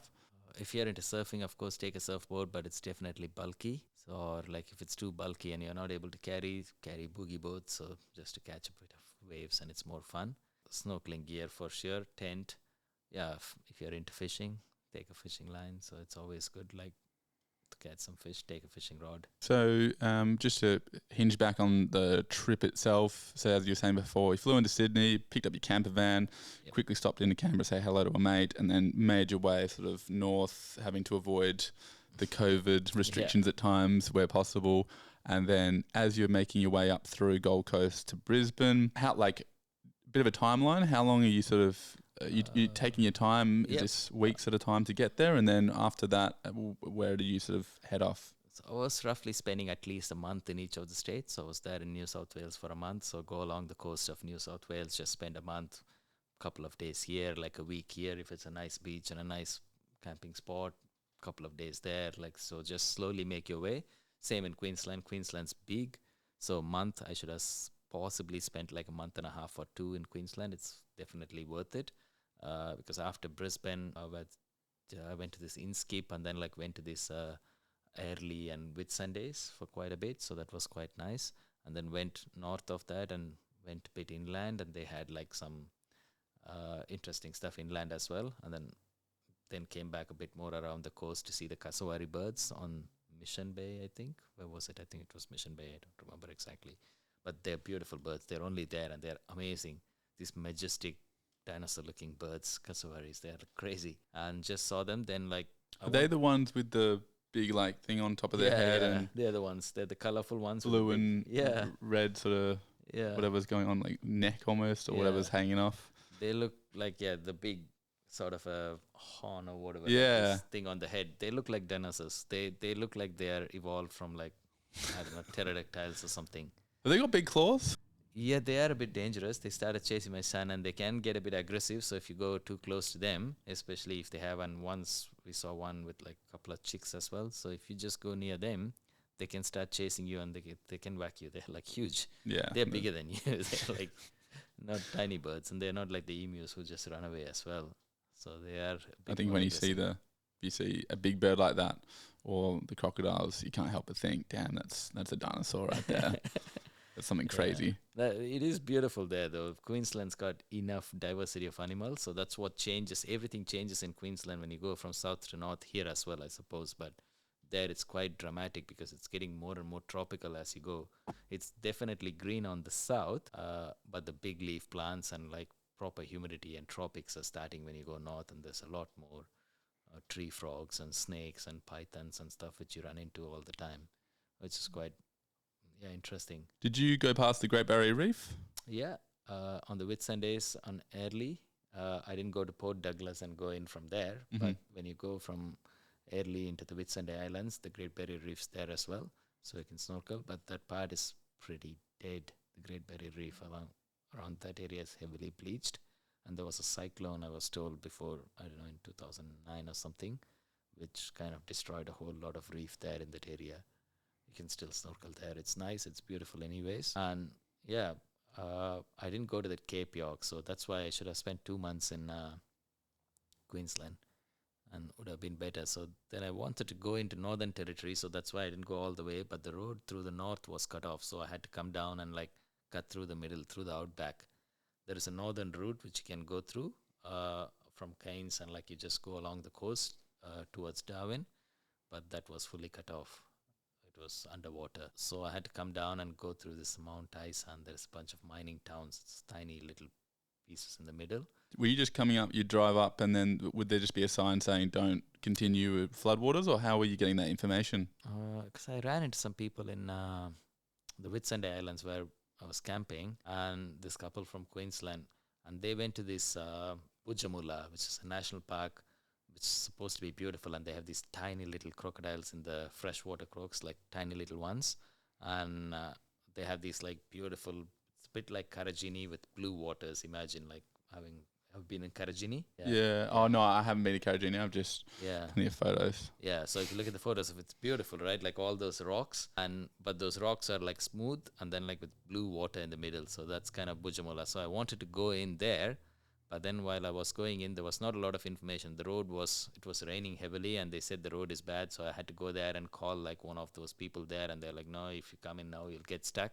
We cannot go out, and we are stuck, and we couldn't go out for like, that's the 80 or 90 case of like just road underwater or part of it underwater. So if you go there, like you kind of like, you might be able to come in, but you never know if you can go out, and you might be stuck here. There's only one way. Or you might come like part way, and then like suddenly it might rain, and you'll be stuck in the middle with 2 pots of water on both sides, and there's nothing you can do, and you're not going to get any food, and nobody can come and help you for like if the water you don't doesn't get stuck recede then. for like a week or 4 or 5 days there, and it's just like that's how it is. This area is fully like that, so I couldn't go in. So then I had to turn back from there, and then there was another road which was going into Northern Territory, and went halfway there, and they're like, no, the road is cut off now. So stopped at a roadhouse, and they're like, no, sorry, we tried to go there. Somebody tried to go there, and we had to turn back. So most of these roads are, there's not a lot of information until you go there sometimes, and then you have to go to a roadhouse or a little place and then ask them, and then they'll give you the latest information. There is no updated information on a regular basis. It's not like the roads in the city, which is kind of the transport department's updating and putting a little map. Yeah. So there, they put a map, and then they say, oh, this road is underwater, but they don't have regular updates on a day-to-day basis. Nobody is going there in those parts. There's not a lot of people living there, especially during COVID as well. Nobody was going there. And so, they have some information which is outdated. So you had to go there to find the latest one. And then I had to come through the middle of Queensland and go through for like 2 days of driving, and then you enter Northern Territory. So there is a massive outback. Queensland and Northern Territory is a big area as well. And you're driving for a few days, and then you enter Northern Territory. Did you see the transition, or was there a pretty significant transition from sort of rainforesty into Northern Territory? Yes, along the coast, along Cairns and all the tablelands and stuff is quite green. But then when you start going into the outback, it already turns into like a very different type of trees. And like, it's not like the deserty outback which you find here, but it's a bit different as well. There are some trees, but the red earth is more or less starting, and there is more going towards Northern Territory. Yeah, it's changing quite a bit. The landscape changes dramatically when you go. Did you have any car troubles along the way? So, 'cause I mean, 486,000 kilometres for an old camper van is pretty significant. I would have figured that. Did you, I was just thinking, did you have like a mechanic look over it beforehand? Are you mechanically minded? No, I'm not really mechanically minded, unfortunately. I wish I was, but I just picked it up from one of the, I know I picked it up when I was in Dunedin already, so I was trying to pick it up before I came here. But I got it from one of those dealerships, so they had like a 1-year mechanical warranty, and they had a full check, and they gave me what the check was before to make sure, because I told them, so this is what I'm going to do. I'm going to travel around the country, so I'm not buying this to kind of be in the city, and then if it gets stuck, and because you guys are going to come and help me tow it if this gets stuck, and so they checked it, and they were very nice about it, and they did like their mechanic was nice, and they did a full check, and they're like, okay, you have this, and you have this NRMA assist if you get stuck somewhere, and we can come and tow you, or you have a 1-year mechanical warranty if anything fails. So they did like a full check and a service and everything before they handed it over to me. How much was it, the camper van? It was 25 grand. Okay. But yeah. With a year warranty?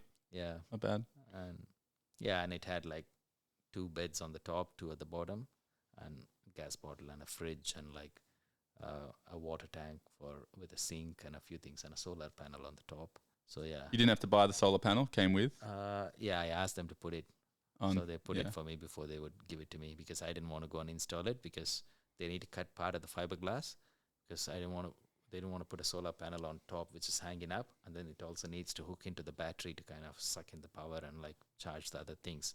So you want to do the cabling and make sure it's done properly. So I was like, they had to cut the fiberglass and put it, and like put a sealant around and do everything. So they did it. Was the solar panel, or has it been pretty effective throughout? Or it struggle? It struggles. The fridge doesn't stay. So when you hook in, the fridge is perfect, and when you're driving, the fridge does take a charge. So especially if you want to have an icy pole or something, that's only going to work if you're driving. But if you go and park, so sometimes I was parked in Nitmuluk near Catherine or something for like a few days without power. So the first night and the second night's okay. From the third day, the fridge it starts giving up. You can still keep some sort of meat and veggies, but you cannot use the freezer anymore. That's gone. The solar panel is not effective enough. It's not powerful enough to feed into the fridge to kind of run. And of course, you don't run the microwave. I never used the microwave, so there was one that you can only use it when you're plugged in. Were you tempted to get a generator at all? You could. I didn't have a need for it, because every time you go somewhere like this, it's okay for 3 days. So whatever you have stocked up the fresh veggies, and so you just use it in a sequence where whatever is going to go bad, you use it first, and then you can come to your pastas and like stuff like on the 4th day or something. Mm-hmm. So you eat all the fresh veggies. So that's what I said. Like you get all the lettuce or whatever you want to get, like get all of them, do the salads and bocconcini and everything on the first day and the second day, and then go towards the pasta and the rice and stuff the third and the fourth and the fifth day. And after 5 days, you're running out of supplies anyways. You're going to go somewhere near. At least you will drive somewhere. It's only a problem if you don't drive. If you drive, it already charges, so that's okay. So if you don't drive for more than 5 or 6 days, that's when you're going to lose the fridge. Until then you need a generator. Yeah. But then like you don't not drive for 5 days. You end up driving at least somewhere. And it's not like you're not towing a caravan or something, so you cannot leave it there and then drive your car, because you need to go somewhere after wherever you're staying. So after 5 days. So the only time I didn't drive was 7 days in Exmouth on the Cape Range National Park. Loved Exmouth. Yeah, it's beautiful. Mm. Cape Range National Park, or just go and park there. And there is 2 IGAs, so you just load up everything you need and then go there and stay in that campground for like, it's only 70 km from Exmouth, that Cape Range National Park. And you just go and park there every day. You can snorkel, and you don't have to come out of the national park into the city for 7 days. So that's the only time fridge was fully given up. Couple other things. Toilets. It's a big sort of a challenge. My son wanted a porta potty, because in NZ, for example, the rules are much more stricter for camper vans. Mm-hmm. You need to do 2 things. One is you need to have a toilet which is accessible all the time. You cannot like just put it under your bed or something, a porta potty. It needs to be, even when you're sleeping, you need to be able to access it. 2, you need grey water. You cannot let the water go wherever you want, whatever the washing water, not the toilet water, I mean, whatever you do, the dishes and stuff. But here the laws are pretty relaxed, so you don't need like a toilet, and you don't need grey water plumbing system in the camper van, because it's a big country and it's too dry, and you let the water go in the outback and it's okay. And yeah, toilet, if you have, you can release. But we didn't have both, because my son wanted like a porta potty. My daughter didn't want it, because she didn't want to keep it in the van. So we just said like, okay, we're going to pull over. There is a lot of rest stops on the way, which sometimes have long drop toilets, which you can use. You just need to make sure you look out for snakes or spiders, especially if you pull out in the evening, or use the bush sometimes, especially between Queensland and Northern Territory. That's a long drive. Even if you pull over at a rest stop, there is no toilets on those rest stops in that outback Barkley Highway. So otherwise, you just need to pull over to petrol stations or like whatever. If you're closer to an area, it's okay. There is always a petrol station or a roadhouse. It's just like on those big stretches, just use nature. Yeah. I was going to say, were you saying that, the camper van needs to have the toilet accessible, but what happens if you don't have that? They're just saying you can't stay in certain campsites? Yeah, in NZ, not here. Here it's fully okay. Oh, Australia okay. is easy. Australia is, there's no rules. You don't need anything. So that's in also New good. Zealand that you can't? Yeah. Oh, right. Okay. Yeah, otherwise you cannot stay in all those free campsites on the country. It needs to be certified. They just don't want anyone to poo in the wild. Yeah, they don't want. And they've been doing that for quite a while, and this all changed in the last sort of 10 years.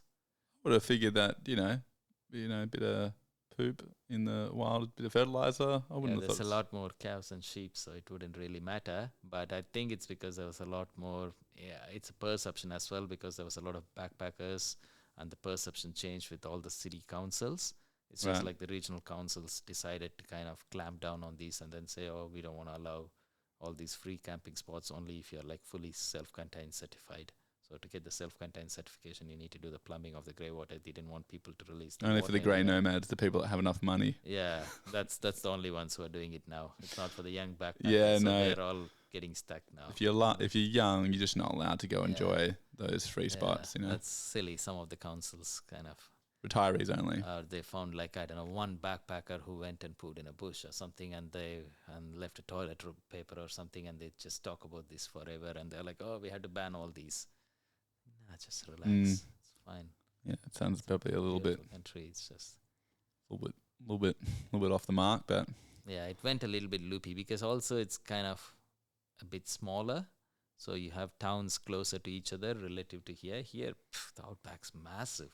You won't see anyone for days. So yeah, no one's gonna walk on your poop. yeah, and nobody's going to go and complain that it affected my whatever, like happiness in any way. It's like, you need to go for a day and a half to find something which will affect your happiness. Like, You have to be looking spend hard. a day and a half to travel somewhere and then get offended by something. It's like, oh, you have yourself to blame. Whereas there, like things are on the way and like they're going from one town to the other or something, and so it's So- different. Sounds like Queensland was big on sort of the snorkeling, the reefs and beaches, coastal area, Yeah. and then as you're moving into the NT, what were sort of the activities that you guys? Again, I'm sure it's a lot of parking up, enjoying the $1 million scenery and things. Were there certain stops that you felt like you had to go to an NT? Did you go to Uluru? What did you sort of? I didn't go down because I came through the three ways from Queensland, so it hits like a three-way junction where like Uluru is on the south, and then South Australia is on the south, and then Darwin, Catherine's on the north. So it's all long distances. That's the big stretch of highway in the middle. So I went north because there was a few places on the north I wanted to check out.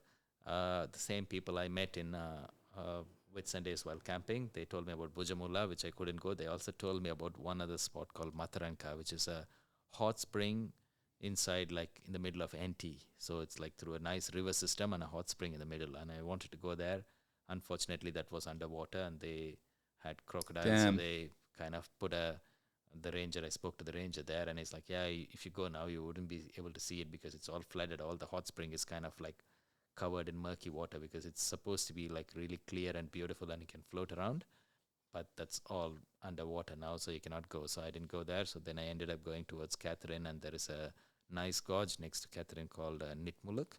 So it's got it's an amazing spot. Like there's Catherine Gorge and a couple of gorges where you can go on the boat. And Nitmuluk has got Jayawan people. That's the local tribe.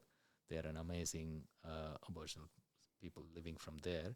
And it was really good to see that area. So I could go and camp there, and then like I could go with one of the Jayawan guys. He was a really lovely guy through the gorge, and he was taking us through all the nice cave paintings there.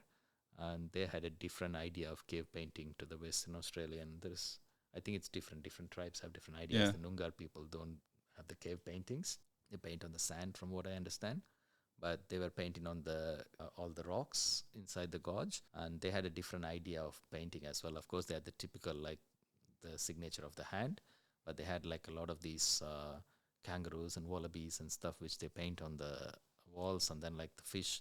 And mostly they were using it, or at least from what I understand, they were using it as instruction manuals for the young kid going on a walkabout at the time. So the young kid, like 13, 14-year-old kid who's kicked out to go on a walkabout for like 3 months or a year or something, can go and look at these paintings, and it's like an instruction manual. They can look at this, and then they can decide where to go and hunt, how to kind of carve out a wallaby once they hunt, and what parts to take and what parts to discard, and like how to use all those things. So it was beautiful to see those paintings. Sort of like I was going to say a virtual, but sort of like a walking book almost to read. Yeah, it's their book. Yeah, it's their instruction book. So you just go out to the outback and how to survive in the outback. They had an instruction book painted on the rock faces there. And for anyone that doesn't know what walkabout is or means, do you want to give a little I think that's your thing. Look, so the walkabout, how I understand it, is it's sort of the coming of age process that you would go through as a young Aboriginal, where you're essentially sort of sent off into the wild, so to speak, to retrace some of your ancestors' footsteps and to kind of live off the land a little bit. And through that journey, I guess you build that connection to land.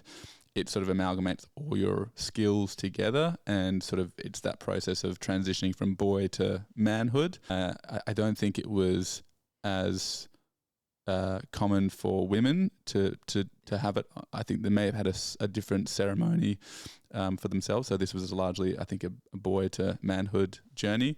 But you'll end up having certain pathways when you go out to rural or regional areas where women, for instance, aren't allowed to go down there because of the journey. And then same, it's true for boys, can't go into certain areas because it's where the women would do their ceremonies. And so the paintings, I guess, would probably act as a little bit of a guide for them as they're going through that process.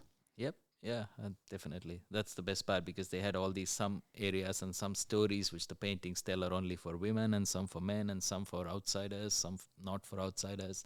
They had a lot of these rules, but they were very open because it was good to see a thriving sort of a community. So the Jayawan people, from what I understand, they put the land claims in the 80s, I believe, or 90s, and then they got the land claims approved. And once they got that approved to kind of say this area belongs to Jayawan people now, they decided to open it up as a national park. and so everybody can come in and like enjoy that area and understand the culture instead of closing that out and then like doing something else. So that kind of changed a lot of positive things. As an outsider, for me to go in and experience that area was lovely, and also to go with them and see how all these things which they were doing, and also the handprints. They had different colors of handprints, and that some of them are more for like passerbys if they come and take something from there, like a wallaby. They hunt a wallaby from there. They just leave like a signature that they've been there and they took something. And yeah, it was quite interesting to see that. I'm always curious about indigenous cultures when I travel, and I try to spend some time to see how they are, what's unique and interesting about them, all these niche little things which they have been doing. So that was very good to see. So that's why I wanted to spend a lot more time in NT, and I did spend some time here. Then after that, I had to go. I went to Darwin to eat a lot of good food. Darwin's a food paradise, by the way. Darwin is? Yeah, amazing. There's all this Thai crew and all this. You can go to a market and all this amazing Thai food in the market, and you can eat like bush tucker, like all this kangaroo and crocodile and stuff in Darwin City. It's kind of a food heaven. There's a lot of good food in Darwin. Nice Spanish tapas, Spanish Moroccan tapas. Like it's amazing. Wouldn't have picked NT for a foodie mecca. Darwin, not NT. Darwin is. Yeah. There is no other towns in India. There is not a lot of other food. So Darwin especially. And from there, I went to Kakadu, but I wanted to go into Arnhem Land because I was told Arnhem Land's beautiful as well. But that Cahill's crossing and that part was underwater. To reach there was underwater for the last 3 months when I went. By the time I went, it's already 3 or 4 months that has been underwater and couldn't cross. So nobody from there could come in as well. So they were doing all these tucker runs on these little aeroplanes to go and drop food for them. They were supposed to be different, like more remote Aboriginal communities living there. And they were fully disconnected. They couldn't come into Darwin or Kakadu or anywhere. They were just basically cut off there. And Sounds like you have to be pretty adaptable with your plan as to where you're going. yeah. But yeah, you need to pick the season right. So that area is much more accessible during the dry season. If you go during winter, it's much more accessible. All that whole of NT, the northern part, Kakadu, and So again, for anyone that doesn't know, for the northern sort of part of Australia, it's really just 2 seasons that it's talked about. Yep. Not so much the classic summer, winter, autumn, Yeah. and spring. So up in the northern parts, it's really just known as the dry season and the wet season. So which is which? If you go during July, it's dry season. If you go during Jan, which is kind of peak summer here, now is raining heaps there, and or at least it has rained heaps. And even if it doesn't rain every day, it has rained a whole heap. So a lot of places, a lot of roads are underwater and cut off. So the classic going up north, either in WA or Queensland or going up to the NT, is known as a bit of escape from winter down here. I mean, winter's not even that bad in Perth. Yeah. It can still be pretty pleasant throughout 15 to 25, you know. It will drop lower at times, but it's usually not even that bad. It's more as if you're down a bit further south, or if you're Adelaide, Victoria, if you're Tasmania, it can get definitely a lot cooler. So you can escape the winter by heading up north and chase the sun. Maybe that's what you need to do when you plan your 6-month trip. Plan it so that, like, because I came in December, so I ended up there in like March or whatever, January, February, March. But yeah, if you end up starting from here, start from here in like June or something, and then make your way there. And that would be the plan. If we can do it, we'll be head up north for the avoiding the winter, and then just make our way across. Again, my partner's got some family in Queensland, so it would be like a natural route to head over that way. So that's definitely going to be on the cards, I think. So you get through NT. Yep. What do you say, Kakadu? After Darwin, like there's a nice national park next to Darwin called Litchfield. It's a beautiful national park. So I stayed for like quite a few days. So I also met some people in Nitmuluk. So there were this lovely couple from Queensland. They used to live in Indonesia. So we were hanging out with them in Litchfield quite a bit, and in Darwin. So Litchfield's got all these amazing swimming holes. It's a really good national park to spend like a week at least, or at least 4 or 5 days. You can go on a day trip from Darwin, but I would recommend going and camping there for a couple of days at least. There's a lot of beautiful trails, and you do those trails, and there is all these little swimming holes, which are amazing. So you can go and like jump in all those swimming holes and pools, and like that's really, really nice, and beautiful waterfalls becoming swimming holes. It's really beautiful there. Litchfield is amazing. So yeah, spend a bit of time there, and then like made it to Darwin, and then like after that to Kakadu and spent a bit of time there.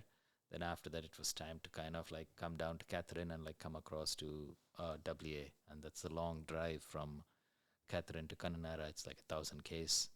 You're just driving through, and yeah, it's a couple of days drive, and then you make it to Kununurra, or like you come towards the border, and again I had to apply for all these paperwork, but they managed to let me into WA in the middle of COVID because I spent a month in Northern Territory. So if you spend a month in Northern Territory, and Northern Territory at that time didn't have any COVID, so you were allowed to come in. So you couldn't come in from Queensland was closed, New South Wales, Victoria, even South Australia was closed or sometimes it was open, sometimes it was closed. But Northern Territory was open to WA for quite a long periods of time in that COVID era because they didn't have any COVID, and so yeah, I could come just because I spent enough. Though I came from New South Wales and I came from out of the country, since I didn't spend like I was there for like they only check the last 14 days where you were. So last 14 days to a month, I think. So if you can prove that you've been not in New South Wales for a month, but only in Northern Territory for a month, yeah, then it doesn't matter. They just let me in. They do check everything. So there was 2 coppers sitting there from Perth, and they were sitting in Kununurra, and they've never been in Kununurra. It's 4,000 kilometers from here. It's a long way away. Really, yeah, and they were just sitting there. I'm like, oh, we have never been here, and then we are sitting in this border with Northern Territory where you are probably the second car which came in today or something every week. There is 5 cars going per week or something, and they just have to check some paperwork. Yeah, we couldn't imagine that the border force was going to be all that strong, because when we were sitting around in Perth, a group of us were like, how are they going to police the borders, because it was supposed to be largely shut except for, you know, some exceptional circumstances, which would cause issues for trucks. And eventually they were like, well, the trucks are essential, so let them through and things. But yeah, we were like, there are a number of routes to get in and out of the state, and on the road, what are you going to do? Have cops at every road that would allow you to cross over, which is 500,000. Well, it's like, you know, just nowhere near towns or cities or anything. What are you going to have them do? Sit out there for months on end? It didn't seem like that was going to be unlikely. But it's a big country, so it doesn't matter. By the time someone drives through the middle and comes here, they've already done their 1 week of quarantine on the road because it's so far away. And they're like, where are you going to pick up COVID from? There is nobody there. I'm just like in the outback by myself on a car for like a week by the time I reach here through these borders. Because the northern border is so far away. By the time someone reaches Perth, there is no realistic way you're going to come from Queensland or New South Wales through the northern route to Perth within a week. You cannot like drive within a week. At least through the Nullarbor you can come in like. And you wouldn't want to either. Yeah. If you were trying to even if gun like, it. So yeah. It's like, oh, it has taken a week and you already left there. So even if you had COVID when you left, the COVID's gone out of your system now. That's fine. Like there is no easy way to get in. Yeah. But yeah, it was still, they were sitting there, they were checking. So it was okay. And then we just came into the Lake Argyle and then stayed there for a week or something. So it was after a long drive through that road. It was a good break in Lake Argyle. There's a beautiful campground there. It's a paid one, but it's still all right. It's got the infinity pool and it's got access to the lake. So just ended up staying there. And there was a couple of storms going through there, like when I was staying. So it was beautiful. So I stayed there for a week. Fun to watch storms. Yeah, it's beautiful. It's good to watch when you're in a safe place. Yeah, that's true. When you're not exposed to those elements, great to watch. Yeah, and you have a campground, so there is a little bit of a campground kitchen, so you can go and like sit down under that like little tin shed and then just watch the storm outside. It's much more fun always. Just close the van. Whereas if you're stuck in the outback and there is a massive storm and there is nothing and there is so many insects, so you cannot have anything open, and they're like, oh you're pretty stuck. Different story. Maybe not as enjoyable at that time. Yeah, because there's also a lot of insects. If you go from that Queensland to Northern Territory, all over like outback, there's a lot of flies in the daytime. I don't know. I was told that there was no flies before, but then after the cattle were bought in, the flies came in. They've taken over somehow. Okay. And they know where you are. You can be traveling through a 500-kilometer road with like nothing, and then you go and stop somewhere you pull over somewhere in the middle, and the flies know. And then they come to you. They are like coming to your eyes. They go into your nose, into your mouth, and there's so many of them. How did you know? Did you fly like 200 kilometers to find me here of all these like outback land, of all these spots? How did you come here? And then that's what happens if in the daytime, if you just stop to pee or whatever it is, you just stop to have like a bit of a snack and you want to cook. and eat, it's almost impossible. They are everywhere. And you do that in the evening, the insects are there. They are for the light. Yeah, they swap out. There's like thousands of them everywhere. And then all your windshields all full of insects. And like the van front, like the radiator and everything had so many insects. I had to wash them out in Catherine when I went there. it's smelling, and it started getting like, it started rotting and everything. It's just like there is so many insects which just come and hit you, thousands of them literally. And so when you stop and sleep in those outback stops, like wherever, I'm just like stopping in the middle of somewhere, pulling over and sleeping, because you cannot drive these 1,000 Ks, right? So you're just stopping and sleeping somewhere. You turn on any light and there is a massive swarm of insects in the night. In the daytime, it's the flies. The nighttime, the flies go away. And little the moths come in. and everything else. That's it. And then you cannot have this van, and you can have it a little bit open, and then there is like, I don't know, 15 grasshoppers inside, and you're sleeping with the grasshoppers. Even out, you need to open the door, you need to get out, you need to even put that like whatever fly screen and stuff. By the time you set them up, there is a few of them inside, and that's it. You're sleeping with the grasshoppers jumping on you. Oh, part of the journey. Yeah, it's fun. Yeah, it's really good at that. Like, yeah. Did you get a bug zapper? Yeah, I did have, but that's good for the smaller bugs. But the bigger grasshoppers like this, they don't go. I had a tiny, maybe I should have had a bigger one. So I had one hanging with a light and with a fluoro light, and yeah, it was doing a bit of a job. It's good for mosquitoes and some flies, but for these big grasshoppers, yeah, they were not easy. I've seen now there's a bit of a trend going around for it's like the fly killer, and it's like a pump air gun or something. So like it's like just like a shotgun, like a BB gun, but I think it just blows high concentrated air. Okay. Or something. Anyway, I've seen it online, and it's one of those presents you would get, I feel, for like a Secret Santa or like one of those more fun. And you're going to shoot like a fly. Well, that's the point. It's like you're going to aim a fly and then shoot a fly. Like it's like flying. It's like. But that's what I love about it. It's like even if you miss it, you'd have a lot of fun. It'd be like, come on, and if you get it, yes. That's going to be good fun. Yeah, so fun. I'd have a look into that one. Yeah. I'll try and bring one along the journey. Maybe that's true. Yeah. Probably end up being here within like 2 days after just not hitting anything. That's true. You'll have so much fun. It's dark. There is fuck all to do now in the evening, and I'm just sitting and like, I just pull over in the outback. There's nothing to do. I'm just like zapping flies now.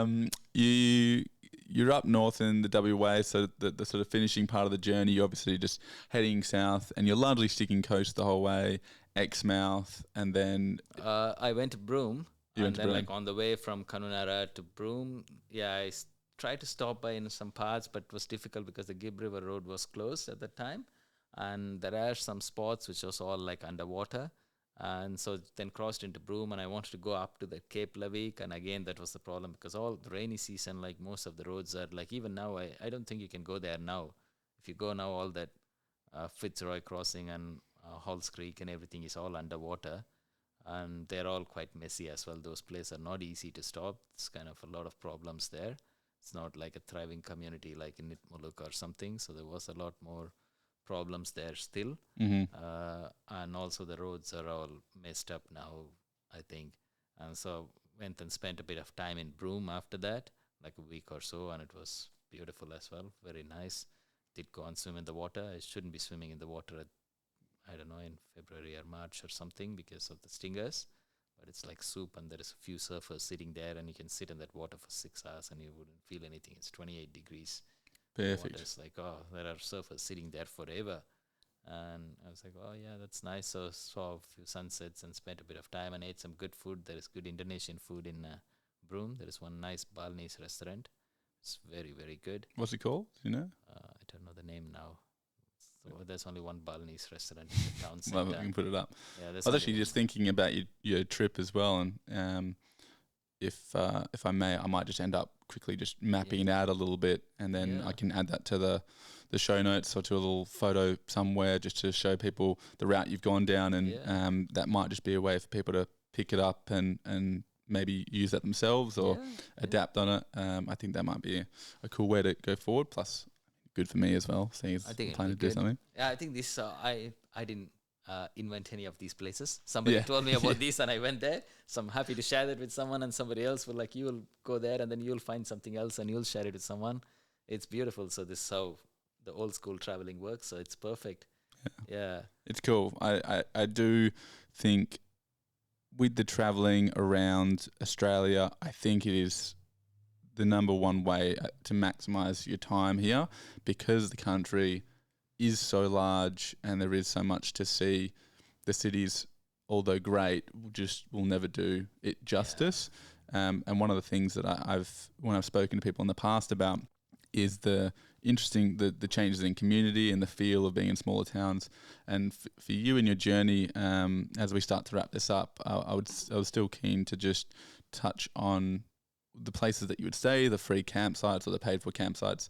What was the community like? Was there much in the way of socialization? Were people relatively separate in their setups? Like, how often were you interacting with other families or groups or couples or along the journey?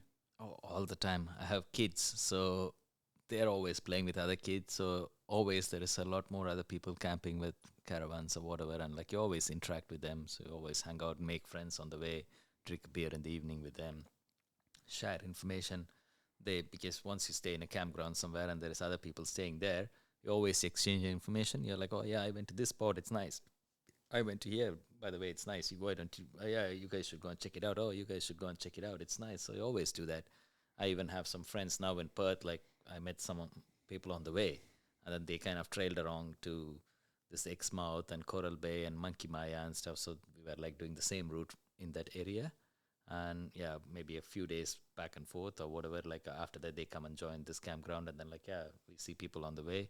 So this is kind of a very normal thing to do when you're going and traveling. I'm sure there is some people who keep to themselves, but typically you just end up talking to whoever is on the campground and you make friends with them, and like that's it. Or you go to the camp kitchen and you cook, or like you're on the shelter or whatever it is, or on a free campsite, you're all like just going and snorkeling. So you just say hi and you hang out with people, and it's a very, very common thing to do. You always meet. There are some backpackers most of the time, and there is also some Australians traveling. Especially there were some from Melbourne after the lockdown. I saw some people because they were locked down for so long, so they just like got a 4-wheel drive and they started traveling or something. They wanted to get out of that, and so it's always good to see people. That's what I like to. Well, that's one of the things I think I like most about the movement around is, again, it's the backpack mentality. I've talked about this beforehand, where because you're on the road, because you're traveling, you're not within your typical social groups and the cliques that you may normally be back home. Locals or anyone out there all are back in the same boat of we're traveling. So, I don't know anyone. They don't know me. Let's chat and figure stuff out and have a beer around a campfire or whatever it might be, because that's what humans naturally do.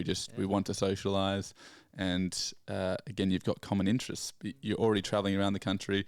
You've already got things of information to share between one another, and you'll start off as a newbie on the road, knowing nothing, picking up everyone's information, and then by the end of your trip, you'll be the one explaining and giving away all your information to the newbies who are starting off their own journey. So it's a really fun, constant transition, and I think by the end of that trip, the number of people that you've now added to your circle of sort of friends or circle of influence, I think that's also just another great part of it. You'll have people from all different states, all different territories, from international, local, whatever. And by the end of it, those sort of connections end up, being such a big part of the memory of the trip. And that's something that I really like, when people talk about the trip around Australia, is that component. It's just, you do create another family or another community of people. So that alone ends up being $1 million as well.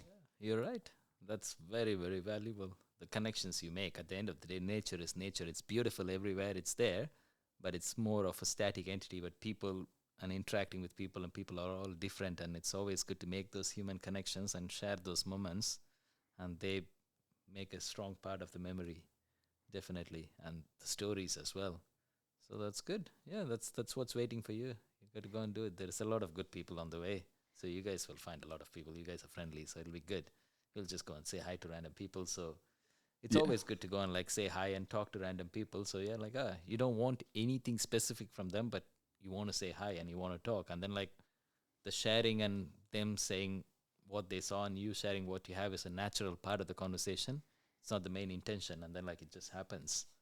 And I think I'm fortunate that I'm I think I've always been fairly extroverted, very comfortable, just chatting, going up to people, make people feel comfortable. I think that's just like an inherent thing for me. But I imagine that the road trip, again, it's like any backpacker journey, you're sort of forced into the fact that you have to communicate and talk with people, and becoming familiar with that process as well, I think would certainly go a long way to helping anyone that maybe doesn't feel as confident, or that might not be their natural inclination to just chat with people. Once you put it into that environment, I think it becomes a little bit more second nature, and hopefully transfers into other parts of your life, makes it easier to do those things going forward. I think so. Yeah, you're right, because that's what your contribution is going to be. Because there is a lot of people traveling, and some of them might not be as extroverted, and they are introverted, and they are waiting for someone like you to kind of make it easy on them and make it comfortable for them, so they can like kind of share. So they're not going to be doing it naturally, but then you are good at like making them feel comfortable. So that kind of helps them communicate a bit more, and that's what you're teaching them. That's perfect. They're like, oh yeah. I hope so. Well, it ends up being the quietest people in the room, it's not a golden rule, but can typically be the most interesting as well. So giving people the opportunity just to, as you said, share their stories, and even that alone, just the process of storytelling. There are some people that are just so good at recounting a story and getting everyone involved, and it's something that I like to work on, is the generating a story. And it's not, funnily enough, a strong point. I love explaining things and talking about things I'm interested in, but recounting my own experience into a story that sort of brings a bunch of people all like keen to listen and hear more is actually, again, it's a big skill. So that sort of storytelling process, I think, alone is something really fun and enjoyable and exciting to try and build. And again, you've got a whole new audience every other day at a new campfire, a new session, and that's something that I think is very enjoyable or interesting enough to sort of get around. Yeah, I think they're the important tiny little things of life which we cherish. We always like someone who tells a good story. We want to listen to it because it makes us happy. And when we listen to someone who has an interesting story, it might be a simple act, but there is a good way of explaining and articulating that, which resonates with a lot of people, and we can all enjoy it.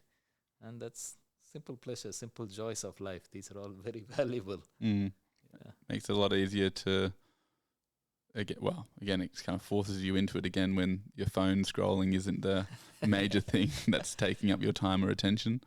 I think there's people telling stories on the phone. That's why everybody's watching the Instagram. Somebody's telling an interesting story. You're just like, you've expanded the audience. You would never have heard this story sitting here. It's just like a device which has made it accessible for you to listen to some story from another corner of the world without having to go there. I still like to go there because I like the personal aspect of it. But for a lot of people, kind of made it easier. You can listen to stories of different people. If you had to, putting you on the spot here, if you had to put a title or a sentence or a lesson, or however you'd like to phrase it, behind your trip across Australia, something that, if you were to name a photo album for your trip, is there something that sort of sticks out to you of how you would, create like a title, I guess, for your own journey thus far around Australia? It's really beautiful. Australia is like very different and special in its own way. It's very, raw. It's like raw. It's like kind of, because there is similar countries I've been to which are equally big. China, for example, is very, very big, same size as Australia. But people have been living there for thousands of years. Here as well, the Aboriginal people have been there for 50,000 years. But they haven't like altered the ecosystem in a significant enough way. And they haven't built like massive structures and like changed how we operate and like changed the landscape and built dams and everything. Whereas now we are doing all that. We are changing this country dramatically, but there is still lots of pockets where it's kind of very raw and left how it was without human influence to a greater degree. And that's kind of a unique feature of Australia on a big scale. It's there in some other countries as well, but then we also have pockets where we have taken and we have completely changed how it is for our convenience, of course. Perth is like a good example. We've built like buildings and roads and everything everywhere. But then you go out and then there is places where like we have barely touched it. We have done nothing to it. There are parts we have damaged and changed as well. So that's kind of how I see Australia. Whereas in China, there are smaller and smaller pockets. It's all done it's not like all done in a nasty way as well. It's not like just pure exploitation for human greed. It's not just that, because that's been happening over thousands of years there. Like they've been beautifully altering nature to kind of like build architecture to blend with nature, for example. And like it's very nice to go and see all that as well. You can go through a mountain and then there is like these pagodas which are built or whatever. It's kind of blending more naturally. It's not like sticking out. But it's all touched in one form or the other. It's not like raw the way it was long back. There are very tiny pockets, the deserts maybe. But here there is, it doesn't matter. You can go to Exmouth and still we have built like something big and put all those towers, the American Navy towers. But then you just go like 20, 30 kilometers away and it's the same bush as it was like when a young boy went on a walkabout before like 5,000 years. Yeah. And you can just be there and it looked pretty similar. Yeah, sure, there is like a dirt road access there for driving and reaching there.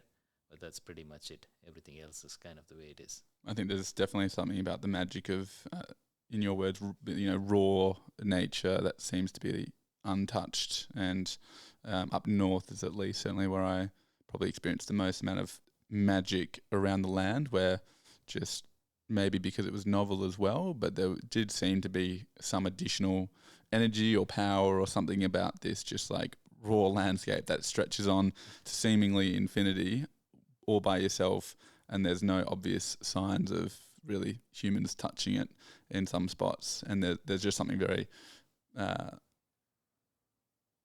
powerful about it. There's just something that you can't help but put your finger on, but you just walk away going that was something pretty special.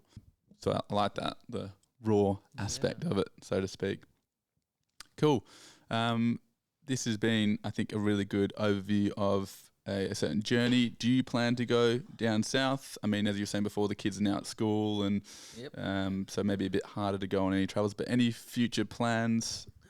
So when I ended up in Perth, it was not fully, there was still a possibility to go to South Australia and Melbourne and kind of complete the loop.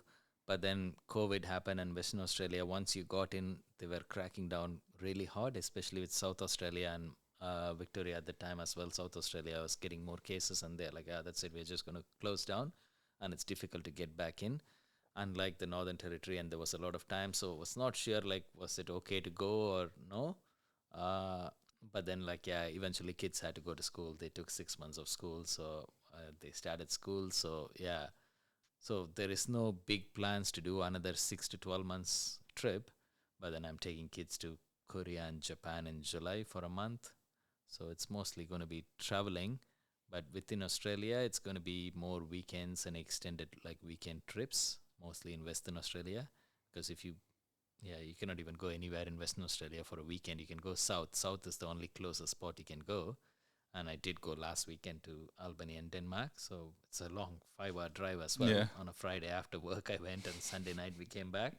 But to go north, I would like to still go north, because Karajini, like you said, is beautiful. Like that's kind of they have some parts in Pilbara where like we are still mining and doing whatever not and creating impact. And it's just natural part of it. Humans create impact. But there are parts like with the massive Karajini National Park, which is untouched and it's beautiful. So there's a lot of spots like that which I would like to go again, or like go and explore more, but it's not possible on even 1 week. It's not enough for going to Exmouth or Karajini, because it's a 2-day drive and 2-day back. So then you have only 3 days there. So that's not going to be enough for such a big drive. So you need a lot more time. So I need to plan maybe a bit more time and go a bit inland. I want to explore a bit more inland if possible. And I haven't been to Esperance, so that's kind of on the cards. I haven't even been to Rottnest Island, so I need to go there. I haven't been to Rottnest yet. It's a good little day trip. Yeah. Very good. All the bays around there. Go to Little Salmon Bay. Yeah, it's good for snorkeling, isn't it? Yeah, very good. And typically people go to the Salmon Bay, the large version, so you can kind of get your own miniature beach sometimes to yourself, and it's a great little spot, that one. I think Little Parakeet as well. The little bays tend to have a little bit of extra magic, and if you can, the kids will love Eagle Rock, which is about 8 k's around the island. If you get a new bike, or you guys can get electric scooters now, I think over there, or the bike's pretty expensive, but either way, you get around to the to about 8K, so towards the end, and there's a black bay called Eagle Bay or Eagle Rock, and you can jump off, and it's like 7-8 meter high rock that everyone jumps off into the water, and a very cool little spot. So definitely for the risk takers out there. That's good. That's good. I need to go and check it out. So those are the next little sort of weekend trips. Just went to Yanchep.